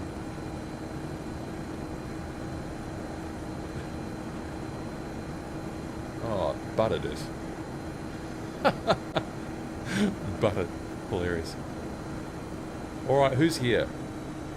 Helicopter 5432, Sky Mega, Macro, Northlands. Maybe I shouldn't be turning around right on the runway, so maybe I'll just get out of the world. Don't tip the helicopter over as well. Cube store, poof! I saw that. Excellent stuff. Who did that awesome landing up on the top of the mountain? That was the other S76, who I still don't know who it is in the chat. The Alpha Romeo one. Still with us? No, maybe not. You did an absolutely gorgeous landing on top of the hill. All right, so I'll stop. Yeah. I don't think I need to. I thought I might have to restart my sim, but or restart the flight, but it seems to be okay now. So I might just let it go. Let's just judge these other approaches here. Don't worry, people. It's a safe space. Marine Fanatic in your Bell 407, I think.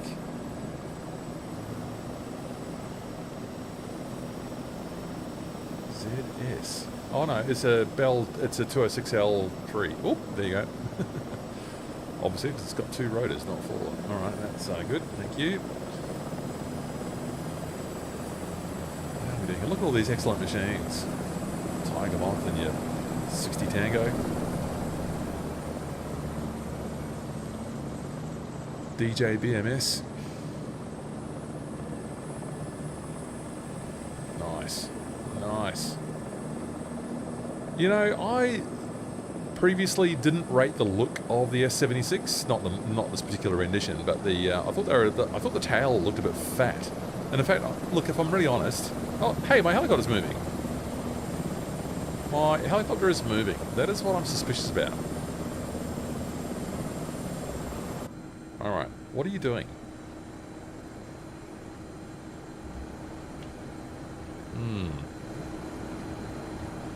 What is it doing? All right, well, let's get going. Let's get this chat ready over here. Get the chat ready over here. So we will just head north. So we'll head north up to Maria Island. Why don't we go around the outside of... We'll go to the seaward side of the hill there on Maria Island. Then we turn left and we come in up the Prosser River, which is here. So we're going to go sort of northeast. Then we'll overfly the airfield there, which is called Darlington Airport. So people can, if you're still wanting to join the flight, people, and you're watching, you can still join us at Darlington, Yankee Delta Alpha Romeo. And then we'll turn directly west and follow the Prosser River to Buckland. Actually, you can follow the Prosser River a bit further in, and we'll turn down to Sorel, which is down here somewhere, and we'll sort of go crossways over the... we can do a right-hand pattern, actually, into Hobart. Right-hand pattern might be just a bit of a challenge there, if you want to have a go at that. Nate, yeah, I pulled the throttle down to 50% on the ground. Oh, yes, because of what I've done here. Again, I have failed to idle the machine, and it's currently moving around by itself. So I take full responsibility for that. Maybe that's really what I should have done on Kunanyi, Mount Wellington as well. Anyway, I'm happy to admit my error there. So yes, you're right. So parking brake goes off, and we'll just get ourselves moving forwards here. All right, there we go. Got stuck in the terrain for a moment. Head tracking, please.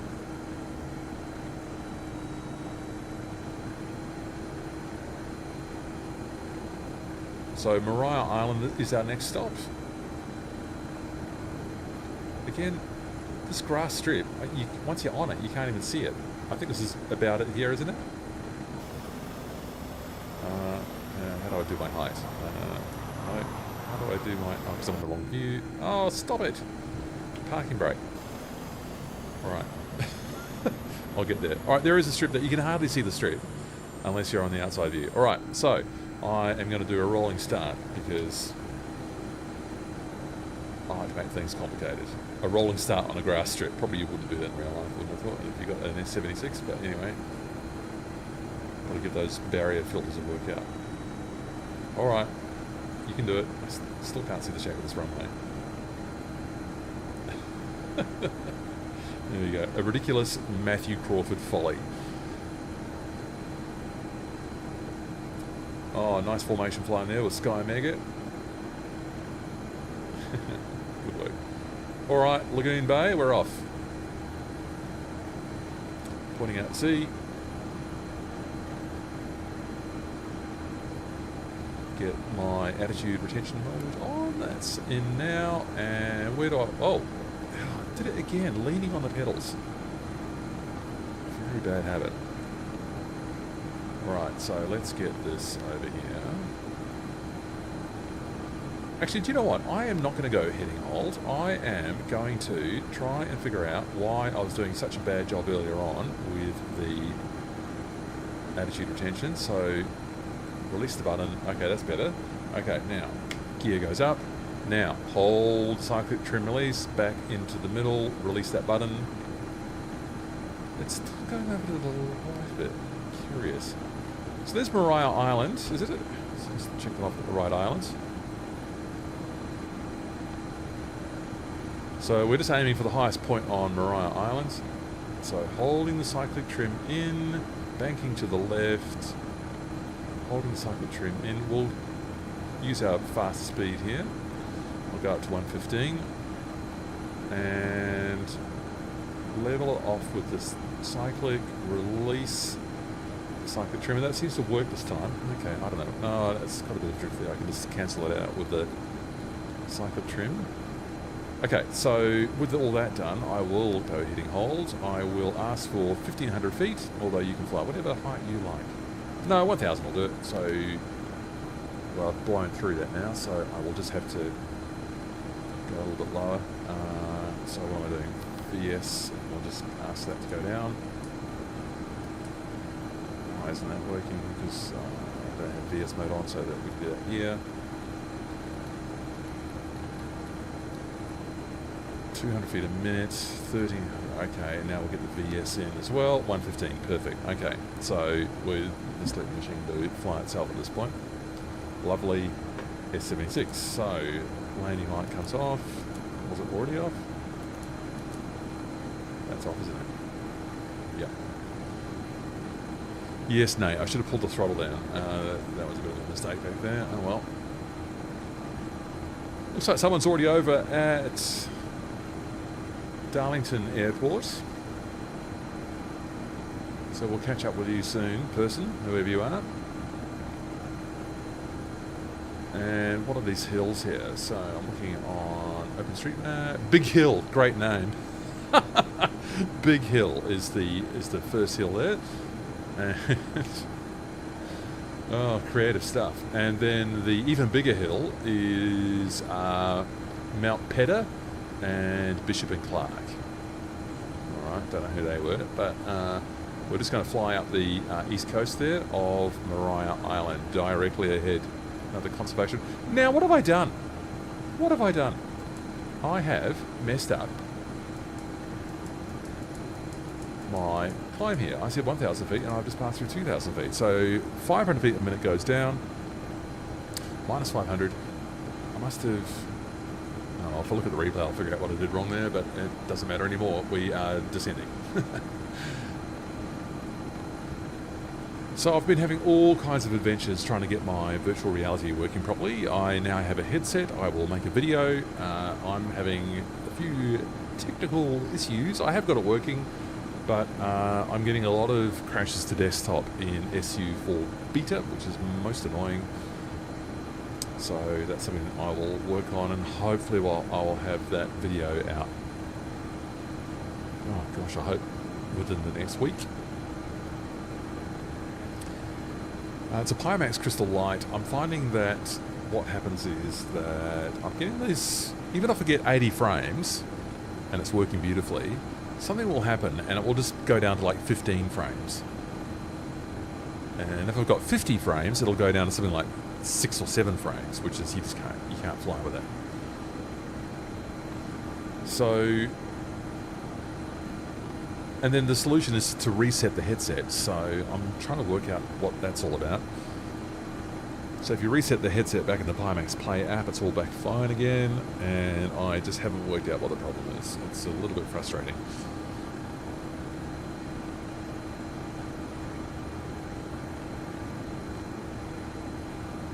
Once we get that sorted out, yeah, and it's just wonderful doing the VR flying with your helicopters, isn't it? I mean, people in this stream know that.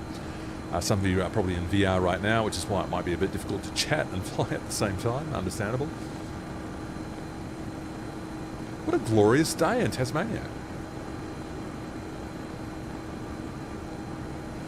So Maria Island, we'll be turning left after that. Let's just hug the coast a bit more, a bit nicer, sort of a little bit out to sea over here, aren't we?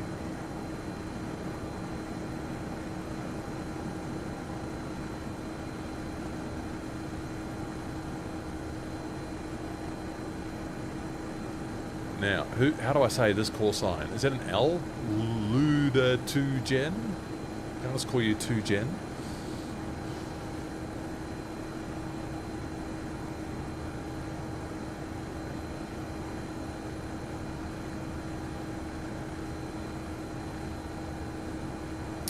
Dan, yeah, you've had to turn the graphics down with your Quest 3, but you get a lot of crashes trying to fly in multiplayer. Oh dear. Right, but once you do get into VR, it's hard to go back. Yeah, I know what you mean. I mean, the big thing for me in VR is you just get such a greater sense of how high you are above the ground. It's a real issue in 2D. The last sort of 6 or 10 feet or something, it's really quite hard to know what you're doing. Sometimes you're going backwards instead of down. Oh, no, starter. What I want is cycle that AC generator. There we go, that goes off. That's better.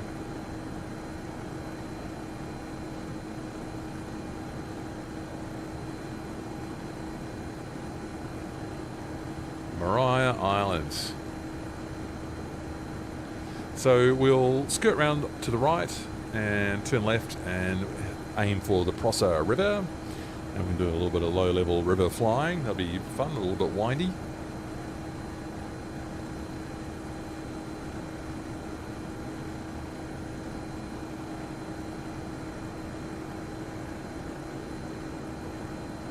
And yeah, then we're sort of heading back to Hobart really at that point.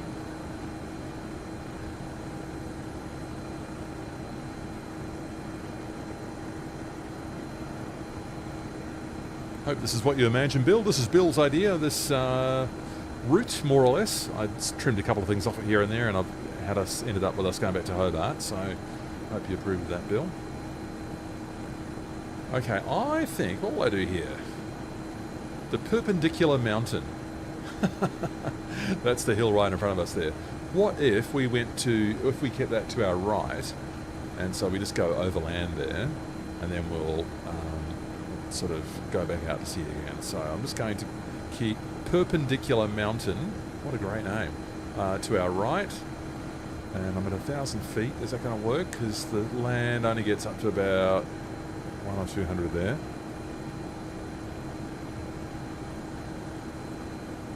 Yeah, you got a bit of seasickness, Dan. Me too.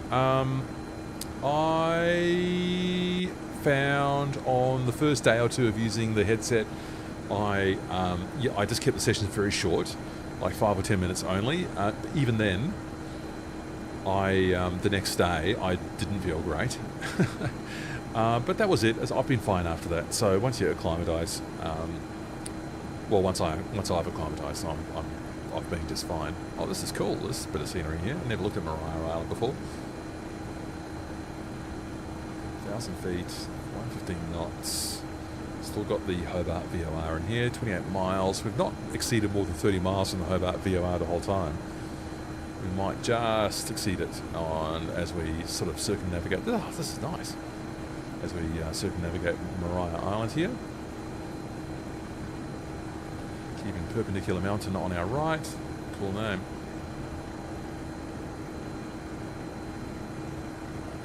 Now, who's this 2Gen person? Are you catching up with us? I hope so.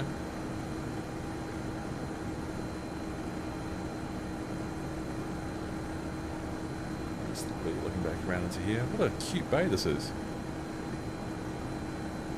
Long line work still gets you a little sick. Yeah. Are you doing that in, Dan, are you doing that in the MSFS 2024 missions? You're using that vertical reference window in the H125 to look down? Is that what you're doing? Or something else?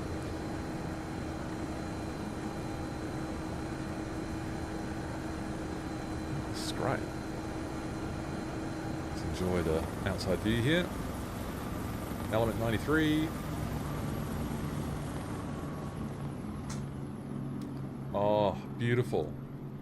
Just the auto-gen scenery in MSFS 2024 is so successful. So successful. When you just look at every rock and cliff face and stuff.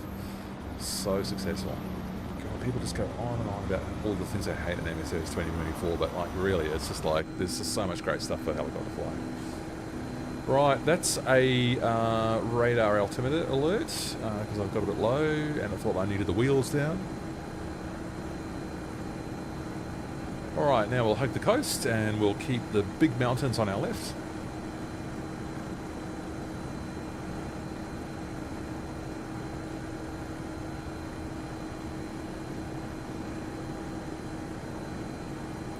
Wow. Yeah, this would be a pretty remote location if you were working out here, wouldn't it? Bruny Island, the conservation area. I know there's quite a bit of conservation work going on here. Yeah, there we go. We've exceeded 30 miles to the Hobart VOR now. No surprise there.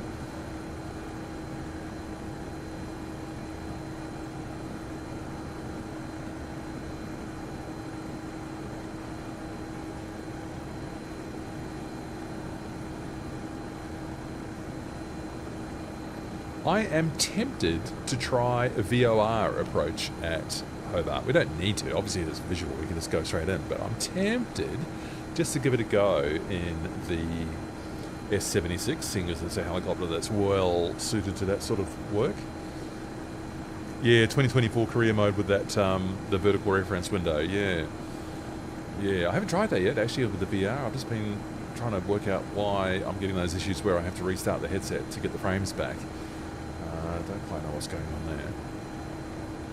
Oh, this is cool. Look at that. It seems slightly higher resolution than the average Tasmania scenery. Looking at that, that looks great.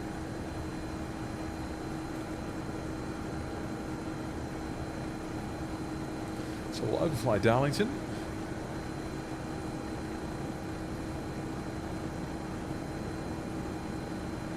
Oh, Dan, you've been a great contributor. Thank you so much. Really great to have you along. Really nice to hear of all your S-76 adventures in British Columbia, Canada. I hope to see you on another stream soon, Dan.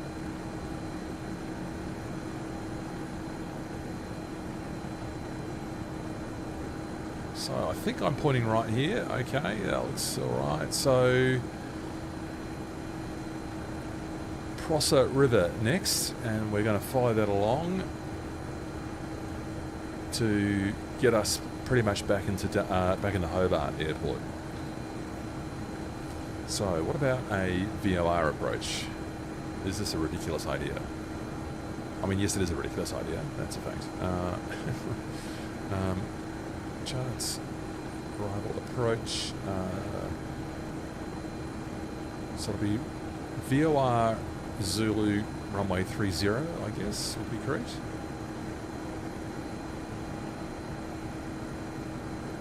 I wonder if I need a Yankee. I wonder if that's a small one.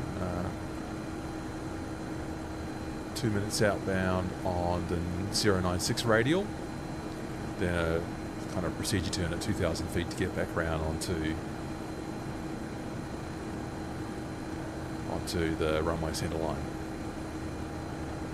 Tempted to give that VOR approach a go. I mean, I don't need to, but it's just interesting. Now that it's actually working properly on here. On the 96 radial. Yeah, I might give that a go. 2 minutes outbound on the 96.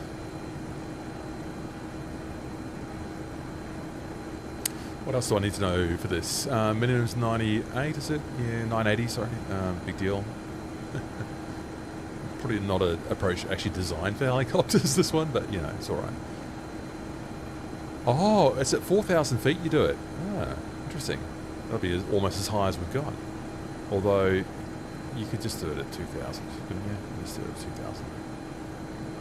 I might just do it at 2,000.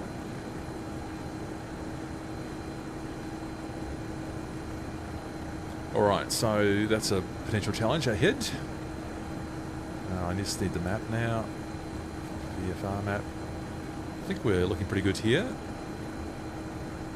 Aiming for the Prosser River, and I am going to get that 96 radial on here now. Sort of committing to it now, aren't I? 96, that's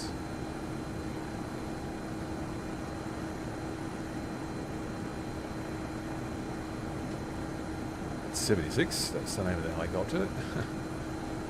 There's the 96 radial, 95, 96. So I'll be climbing up to 2,000 feet for that. People can follow me, or they can just go and land at Hobart if they want to. It's always nice to have a chat after the live stream, after we land in Hobart. We can just aim for the general aviation apron. There is a helicopter area kind of on the other side of the airport. What would have been a better way for me to handle those charts? Approach. I could add that on there. And what else do I want? Airports, airport facility, ground chart.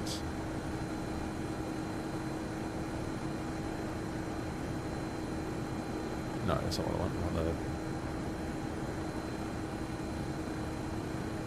the freight pad, GA apron. Let's just go for the GA apron. There is a sort of a heli area over here. It's pretty small. That's the only thing. So what do I want? I want to get that onto the charts as well. And where are my charts then? Do they last down here after I've done that, or do they disappear? Sort of forget how that works. You lost the oil pressure and now you're at one with the ocean. Oh dear. You could just go and spawn yourself. But mate, what happened? Lost the oil pressure. With that said, I haven't looked at my fuel for a while. Alright, so here's the river. So I feel I was trying to... What was I doing? Might just get that sort of floundering around here with the charts. I thought in saving that,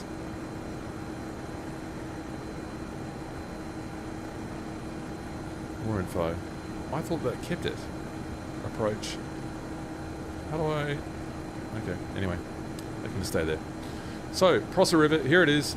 I have not messed that up. So, SAS mode, and banking in, lowering the collective, and let's do a bit of a river run.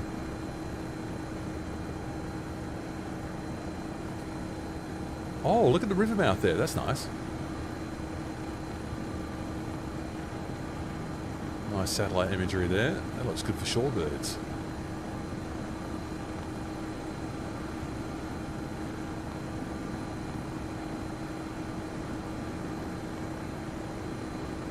Alright, I don't know how foolhardy this is, but let's just go and have a bit of a laugh up here at the river. Oh, I do need the... how do I get those pinned charts?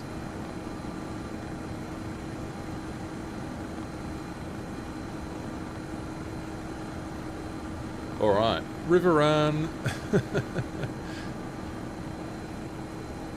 S-76, maybe not the best helicopter in the world to be trying this, but anyway, we'll see how we go.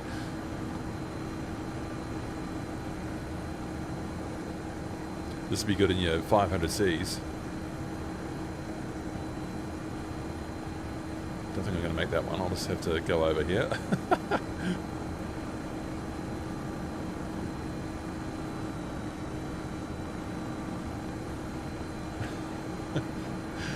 Oh, the S-76, not really made for this sort of work, but it's quite fun. Oh dear. People keeping up? I hope so. Yeah, you'll be fine. You're faster than me anyway doing these kind of turns.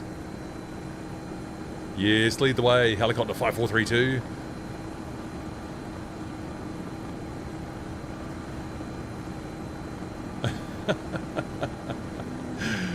That is excellent. That is really excellent. A bit of a tight turn here for the S-76. Alright, come on! Speaking of motion sickness, people on the back might want a bit of motion sickness treatment after this flight. Bit of a left turn there.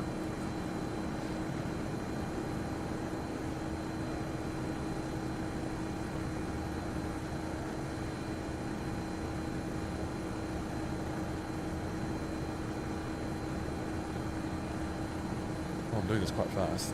Oh, the collective Matthew.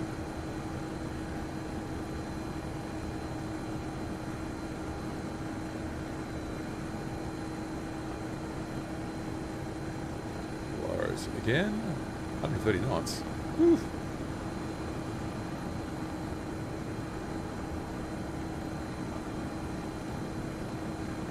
Right, so I'm cutting...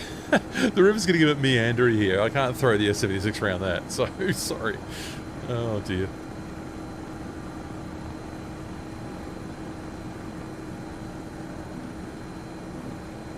I'm just getting beeps there from the radar altimeter telling me I should have my landing gear down.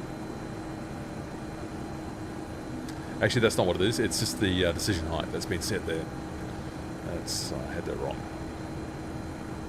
It gives you a warning when you take off with the landing gear. Sorry, after takeoff, with the landing gear still down, it just gives you a warning. QB Minecraft, hello. Haven't seen you yet. I forget which one you are in the chat.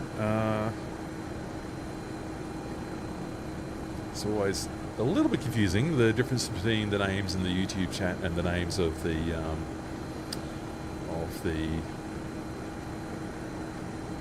what am I trying to say here? The call signs, or the Gamer tags, whatever. Look at this lovely rolling countryside. Beautiful. Probably making lovely dairy and cheese and stuff along here, I would imagine.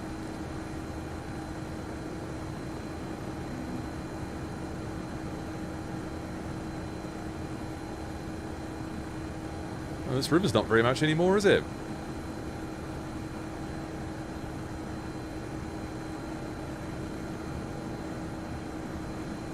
Which way do I want? I want left. Might get a little bit more dramatic when we're in the hills over there. Is this Buckland? Rather foolhardily, let's get back to OpenStreetMaps. And we are...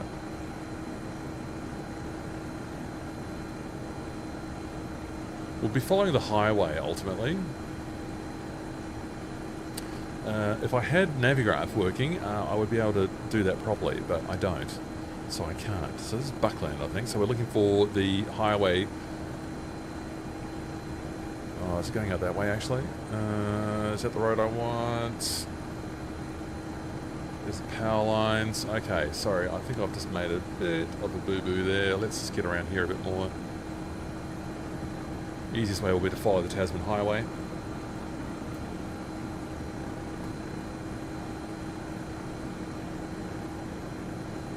Yeah, my Navigraph doesn't have any text on it at the moment. Most annoying. I'll just try it. I'll be able to see the road, but I just won't get any text on it. Oh, don't crash the simulator, please. Oh boy. Never is in the right spot.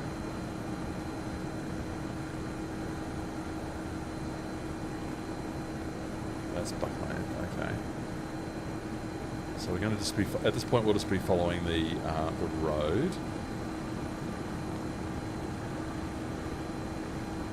Oh, which is not on this. What has happened to my Navigraph? Alright, and also don't crash the helicopter. Alright, so at this point we're just kind of just making it up as we go along and flying west.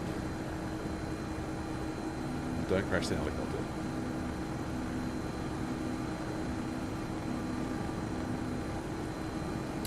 Now, what else can I do to make this a bit easier? Do I have any other nav aids at Hobart, which I'm actually not heading towards at the moment? So let's fix that. Bit of a navy failure going on right now.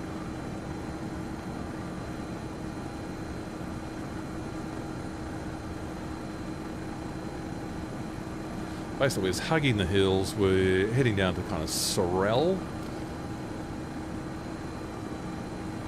And I'm going to attempt that VOR approach into Hobart. You can do what you like, of course.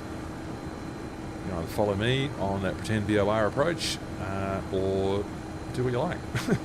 Just head straight in. You head into that GA apron at sort of the southern end of the main part of the aprons in Hobart.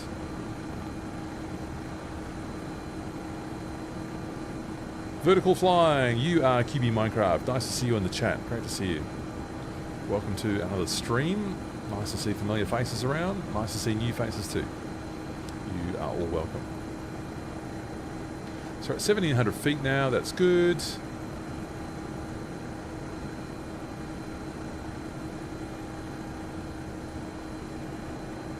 Now, what else can I do to help me with my situation down here? Do I also have... is there a an ADF? No, a NDB as well at VORDME. I can't... what do I need? Do I need it on my nav2 as well? 1127. Nav2, 1127. Also, try not to crash the helicopter, Matthew, while you're doing this. 1127 and swap those. I just wanted a needle pointing towards that VOR as well.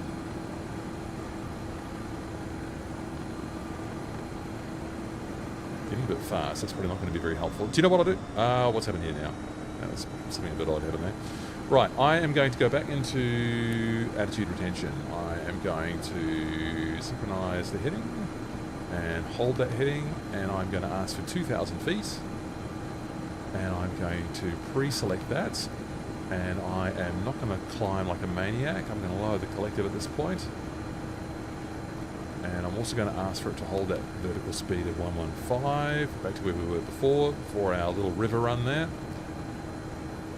and then we will be getting a bit more sensible for our approach into Hobart.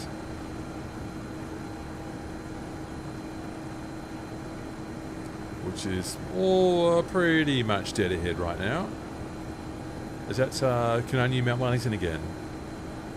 Lovely.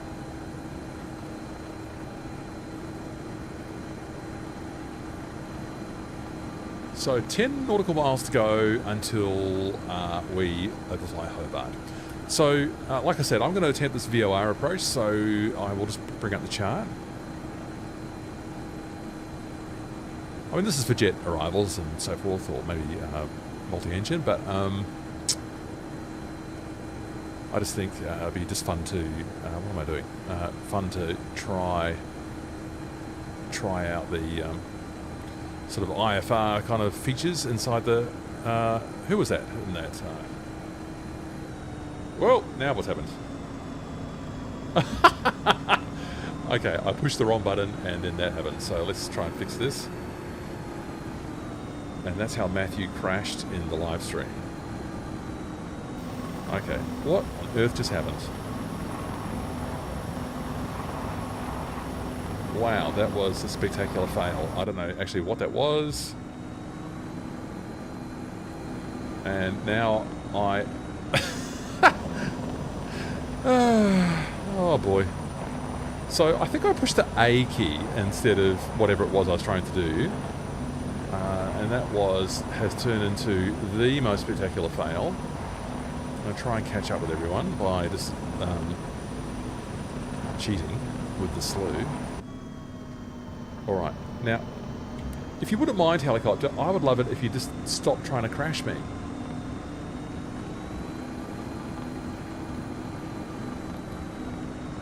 Alright. Feel that I might possibly get control of it, but it looks like I'm also going to crash it again, so we will just come off here. Wow, fun times in the simulator. What actually happens?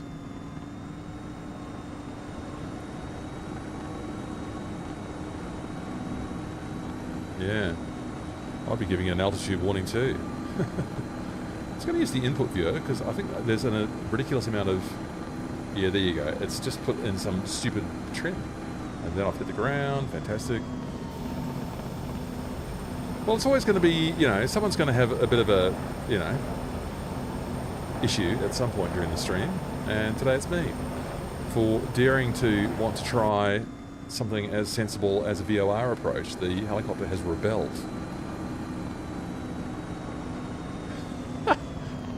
Okay, now, it's surely got to come back under control now.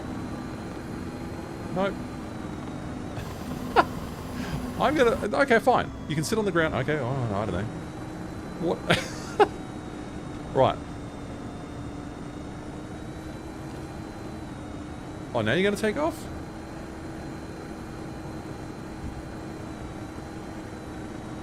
How curious. I've got, like, collective all the way down at this point. That is very strange indeed. I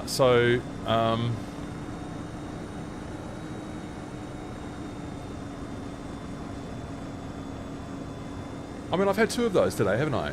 I've had two moments where I didn't know what the helicopter was doing, and that one was a complete mess up. How strange.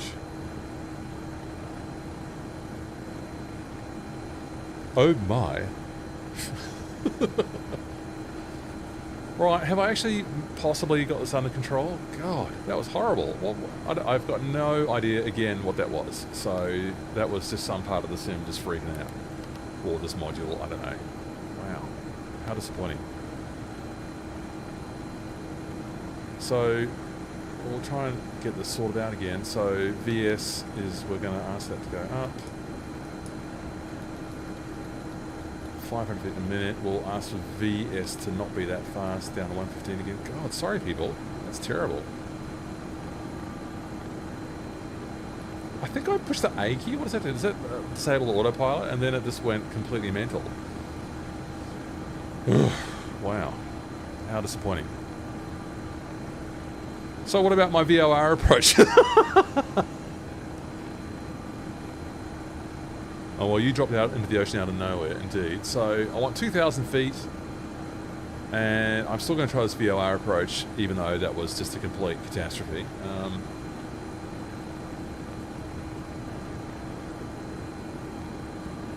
So if I just switch that to no, switch that to no, switch that to no, nav, which is the nav source? I can't read it.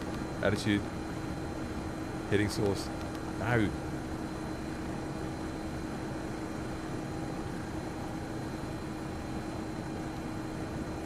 What a mess. Alright, well, I'm climbing back up here now. Here's Hobart at least. So, after all, I mean, I know I could just land there, but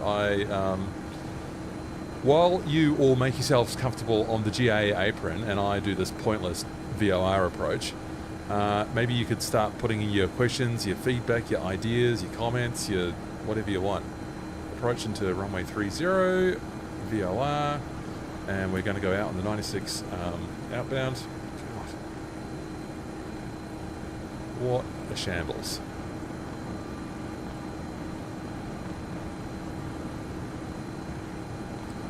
And shall I ask for it to nav? I've armed nav. I haven't quite climbed up to 2,000 feet yet. I'll just speed that along a bit. Why isn't that working? What have I done now? So we're armed, VS, go up. That's why it's not working, because I didn't have it in. Right, there we go. We've crossed over, and now that'll track out the 96 outbound. And I want 2 minutes, so I should have started the stopwatch there. So 22, no.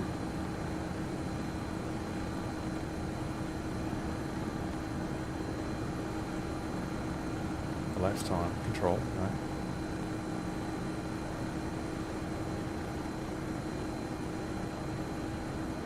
Elapsed time control, just go. Oh, it is going. Was it there that did it? Okay. The poor old helicopter is trying to track this this radial with me not providing very much useful input to it right now. So, right. Now it's going to overshoot it again, I think.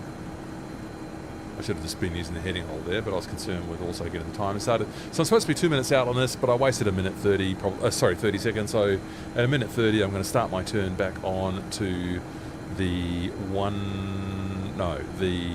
300, isn't it? So I'll start a right-hand turn at 1 minute 30. So we're at 45 now. So I'll just get that ready there. And just for a laugh, I'm also going to throw it in an engine failure.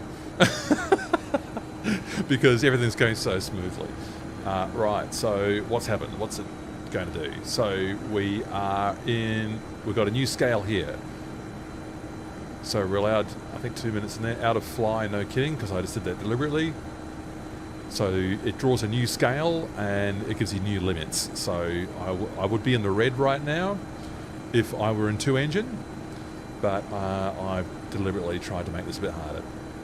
So 1 minute 30, so now I'm going to start that turn to the right. And we will change the course to 300.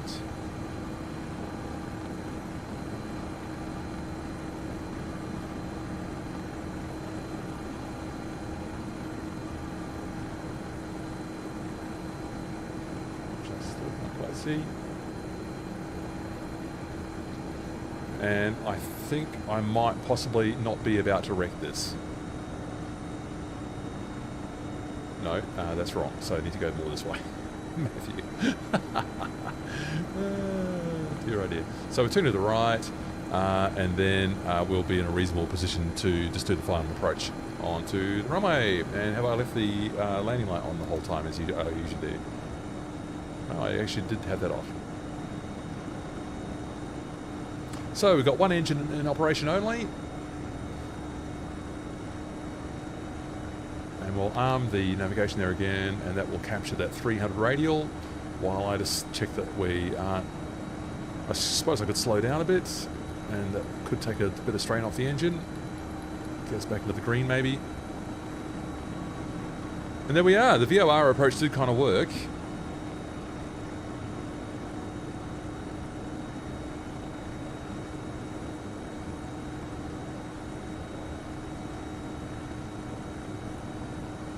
I should be on 301. Am I not? I'm 300, but that looks like I'm rather offset from the runway, doesn't it? But anyway. So, let's just commence a descent then. VS, and we'll just ask for it to go down about 800 feet a minute, I think. Are you going to do that? 800 feet a minute on cap, but we do not go down. Why is that? VS, 800 feet a minute, and we are not descending. Okay, fine, I give up. Do I need to have an altitude? Is it because there's a pre-seat altitude? Pre-go. Will it do it then? No? Alright, well I'm doing it manually then. Goodbye. So, let's get the wheels down. Let's get the parking brake off. And let's do a rather steep approach down there onto the runway. Now I've lost all my rotor inertia.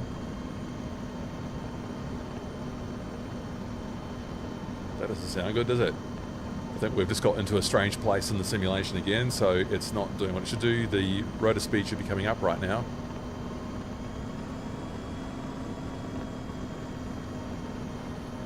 Okay, you can have your second engine back then.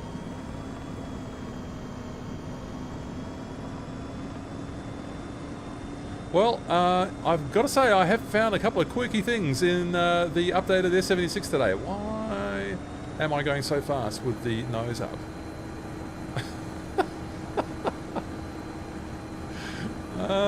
Why won't I lose speed? This is very strange. Very strange indeed. I've got the collective all the way down, and I am not losing speed. Do I need to put that into standby? Is it still got some? Has it still kept some mode on somewhere? I'm in SAS. What has happened to my helicopter? Wow. I don't think I can land at 124 knots. That was going so well until the last 20 minutes. Why are you going so fast?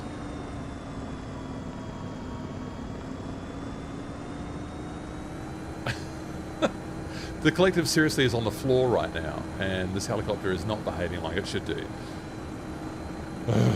Boy, oh boy. So I don't care what this looks like now. I'm just going to throw it around.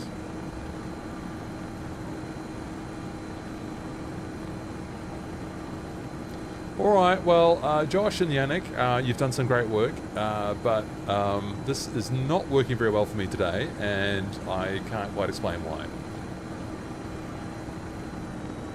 Why is the collective on the floor, and why am I gathering speed? And why can't I lose altitude?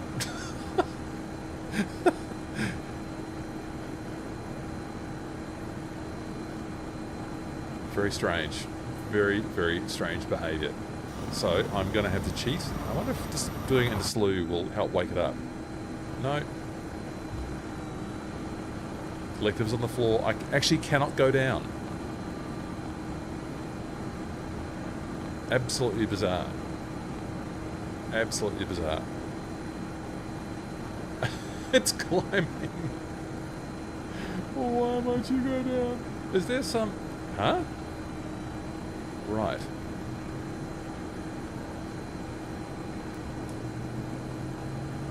So that's not mapped anymore? So that's down, and now that's even more down.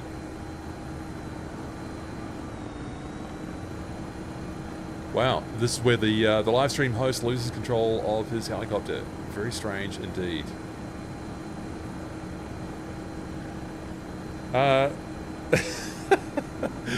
Thanks for the lols. Northland, it's been really great to see you. It is always great to see you. Thanks for being an amazing supporter of the channel. I'm going to be slewing this aircraft in at this point because this is that annoying. Where is everyone? So here I come. I'm doing my amazing landing now with the power of slew. That is very disappointing. This is 787 in Hobart. Classic. I bet you now that it's down here, it'll be fine. No, it's lifting off by itself. Alright, what if I cut the... there we go. You can't go anywhere with that. It was still taking off even with... what the... Seriously. What a mess. Bucking brake. Oh my god. Alright, well I hope you enjoyed that spectacle of me... I don't know what happened there. Like the collective wasn't mapped to... The animation doesn't seem to match. Like it, I don't know, that's gone weird as well. Look out folks. Great flight, yeah. Hello. Yeah, that was so much fun. I think we'll just cut these. Wow, what a mess. I'm not even doing this properly. I was supposed to cool it down, but at this point, this helicopter's misbehaving so badly that I don't care. Don't care. That's a real pity.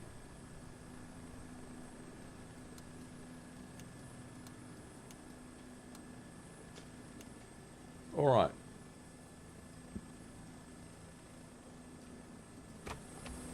Oh, what a relief. Better late than never, Bill. Yeah. So, there you go. There's our ridiculous adventure. Ridiculous because, you know, I messed it up so badly with whatever happened to that helicopter. And look, I can't even park it right. Everyone's parked nicely. Well, I slewed it in fairness. There we go. What do you think about that, people? Thank you for the comments there. That was fun. Better late than never. Yeah, Bill. I know.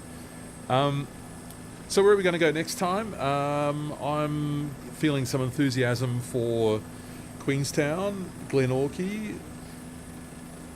What's it called? Earnslaw Burn. Maybe we'll find another mountain to land on top of and do another bit of a trip around there. We could even go out to Wanaka and then back down to Queenstown, something like that. The Whistler, whenever I look at Whistler, the weather just looks appalling, so I don't know what I'm going to do there. Thanks, Fredericks. Have you been in VR the whole time and you couldn't talk? Or maybe you're just trying to control your machine properly, unlike what I was unsuccessfully trying to do. I am so impressed that Fredericks, Sky Mega, Helicopter 5432, Marine Fanatic,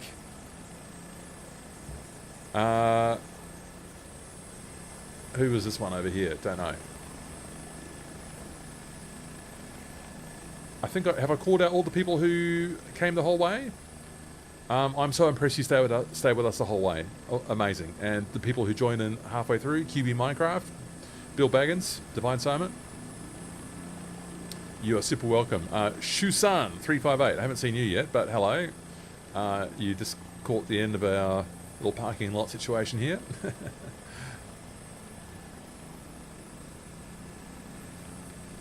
So we'll do some, yeah. Nate, yeah, you're very welcome, Nate. Thank you so much for those positive thoughts. Appreciate you. Appreciate that. Hey, there's some helicopters over here. I'll do some virtual air spotting, plane spotting. That's looks like it's got a long nose. So does that make it a Bell 20? Don't know. It seems to have short, low skids, but a long nose. What does that mean? Same with that one. Is that a short nose? No, that's a long nose, isn't it? Same as that? Yeah. So these two helicopters are the same, I think? No, they're not. No, they're not. This is got two engines. It's a 212. Why didn't I spot that sooner? So there's a 212, and this is a what? It's got one engine and a long nose, but short skids. I think, are these models a bit kind of strange? Eric, Britt, Marine Fanatic, so happy.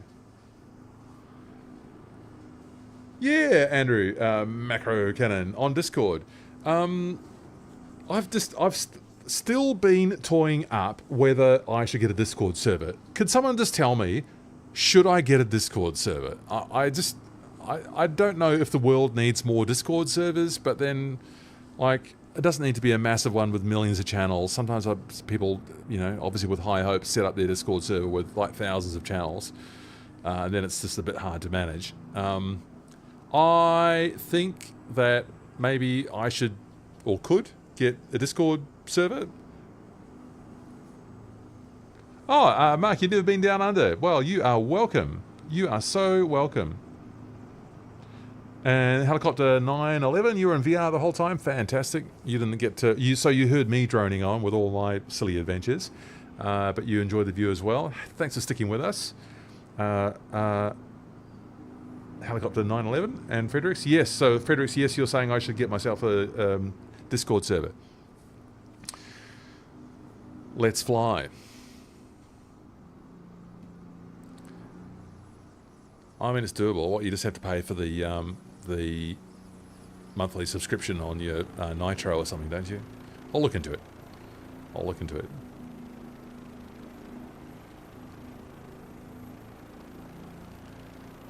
When I fly in New Zealand, I've always kind of wanted to have Kaimanawa Sai on the in a chat with me because he's so great with the scenery and stuff.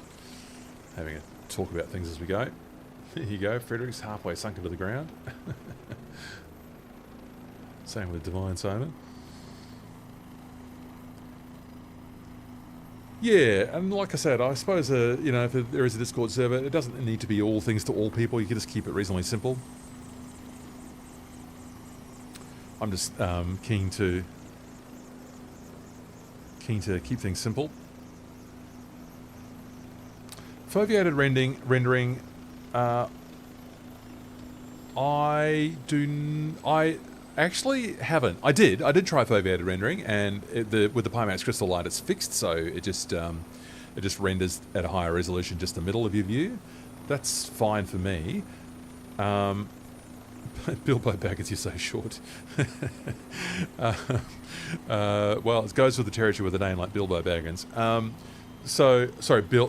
Baggins. Sorry, not Bilbo Baggins, but sorry, I was obviously going to the Hobbit. Anyway, wrecked that reference. Oh, look, there's the VOR. No, there's not the VOR. What are you talking about, Mandy? That's not the VOR. Right, so that was about 3 tangents in one. Where was I?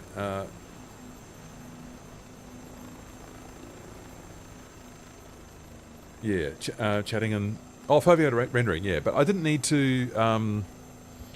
I didn't get that far because I was getting crashes anyway. It wasn't just that...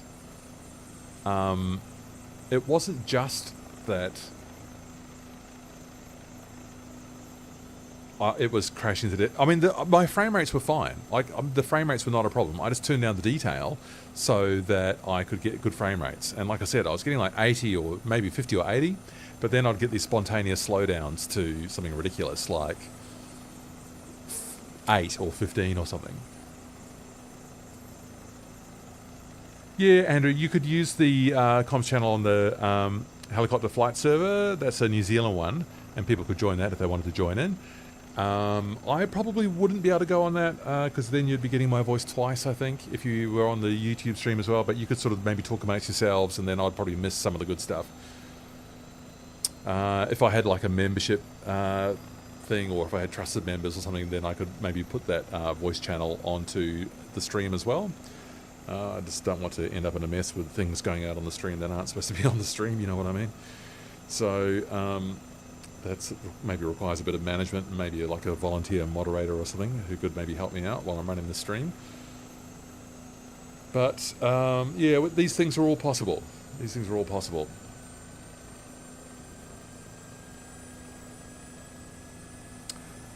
So what? Okay, when you switched off the in-game foveated rendering, I wouldn't get the frame drops anymore.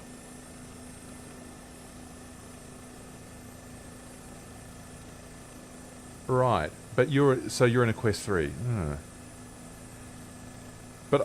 Yes, but my foveated rendering is off, and I'm still getting the spontaneous slowdowns, which can only be fixed by restarting the PCL, the Pimax Crystal Light, using the Pimax Play app, and then it works all right. So I don't really quite understand what's going on there. Now, who's this coming in here?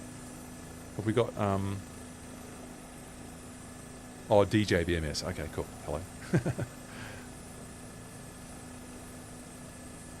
Yeah, so I don't really get it. I don't know.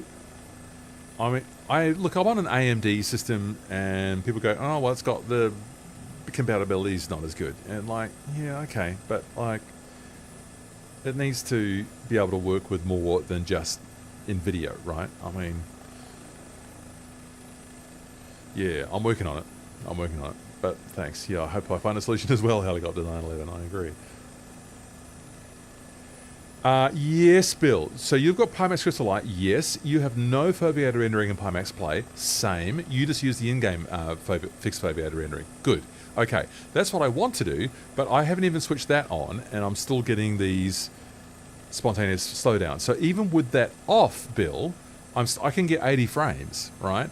But then it'll just slow down spontaneously, which will only be sorted out by me restarting the headset. That's the issue. Nate, it's so great. Thank you so much for participating. Yeah, look forward to having you on the next one. Someone asked, is there a date for the next one? No, there is not. It'll always be, well, it's generally going to be at this time of week. So maybe I could aim to do another one in maybe 2 weeks. I think there's some date in November I've got to go out and do something, but where I'll be away for the weekend. But yeah, so maybe in a couple of weeks we'll do another one. Maybe we'll do that Queenstown, Glenorchy, Southern Alps, Wanaka, maybe do something like that. That'll be fun in the south of New Zealand with its fabulous high-resolution scenery. You'll all enjoy that for sure. You're looking amazing in VR, for those of you flying in VR.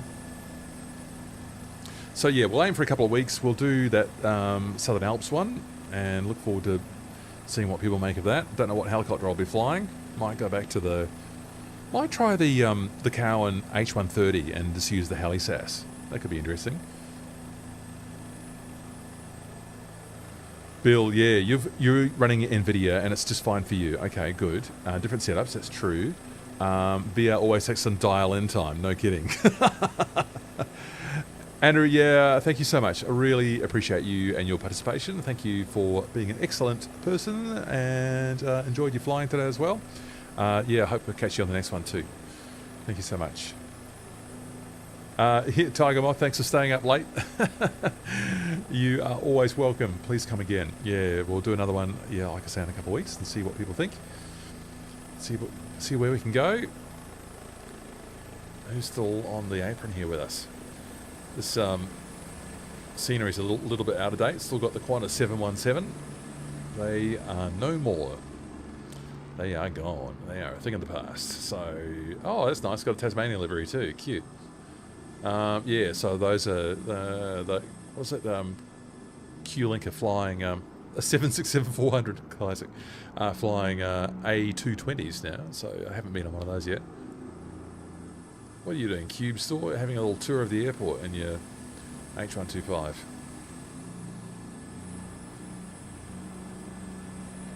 Yeah, that was awesome. I'm very disappointed with what happened to my helicopter, where I thought maybe I accidentally pushed the A key. Would that just toggle the autopilot? But then I couldn't recover it.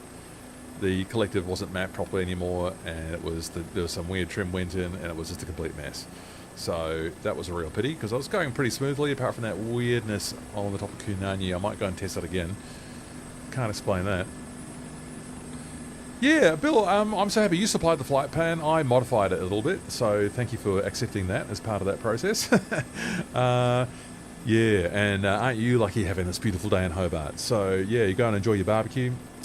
Be good, be kind, and yeah, look forward to getting on the next sesh, Bill, and we'll do that other one that sounds like you'd like to do.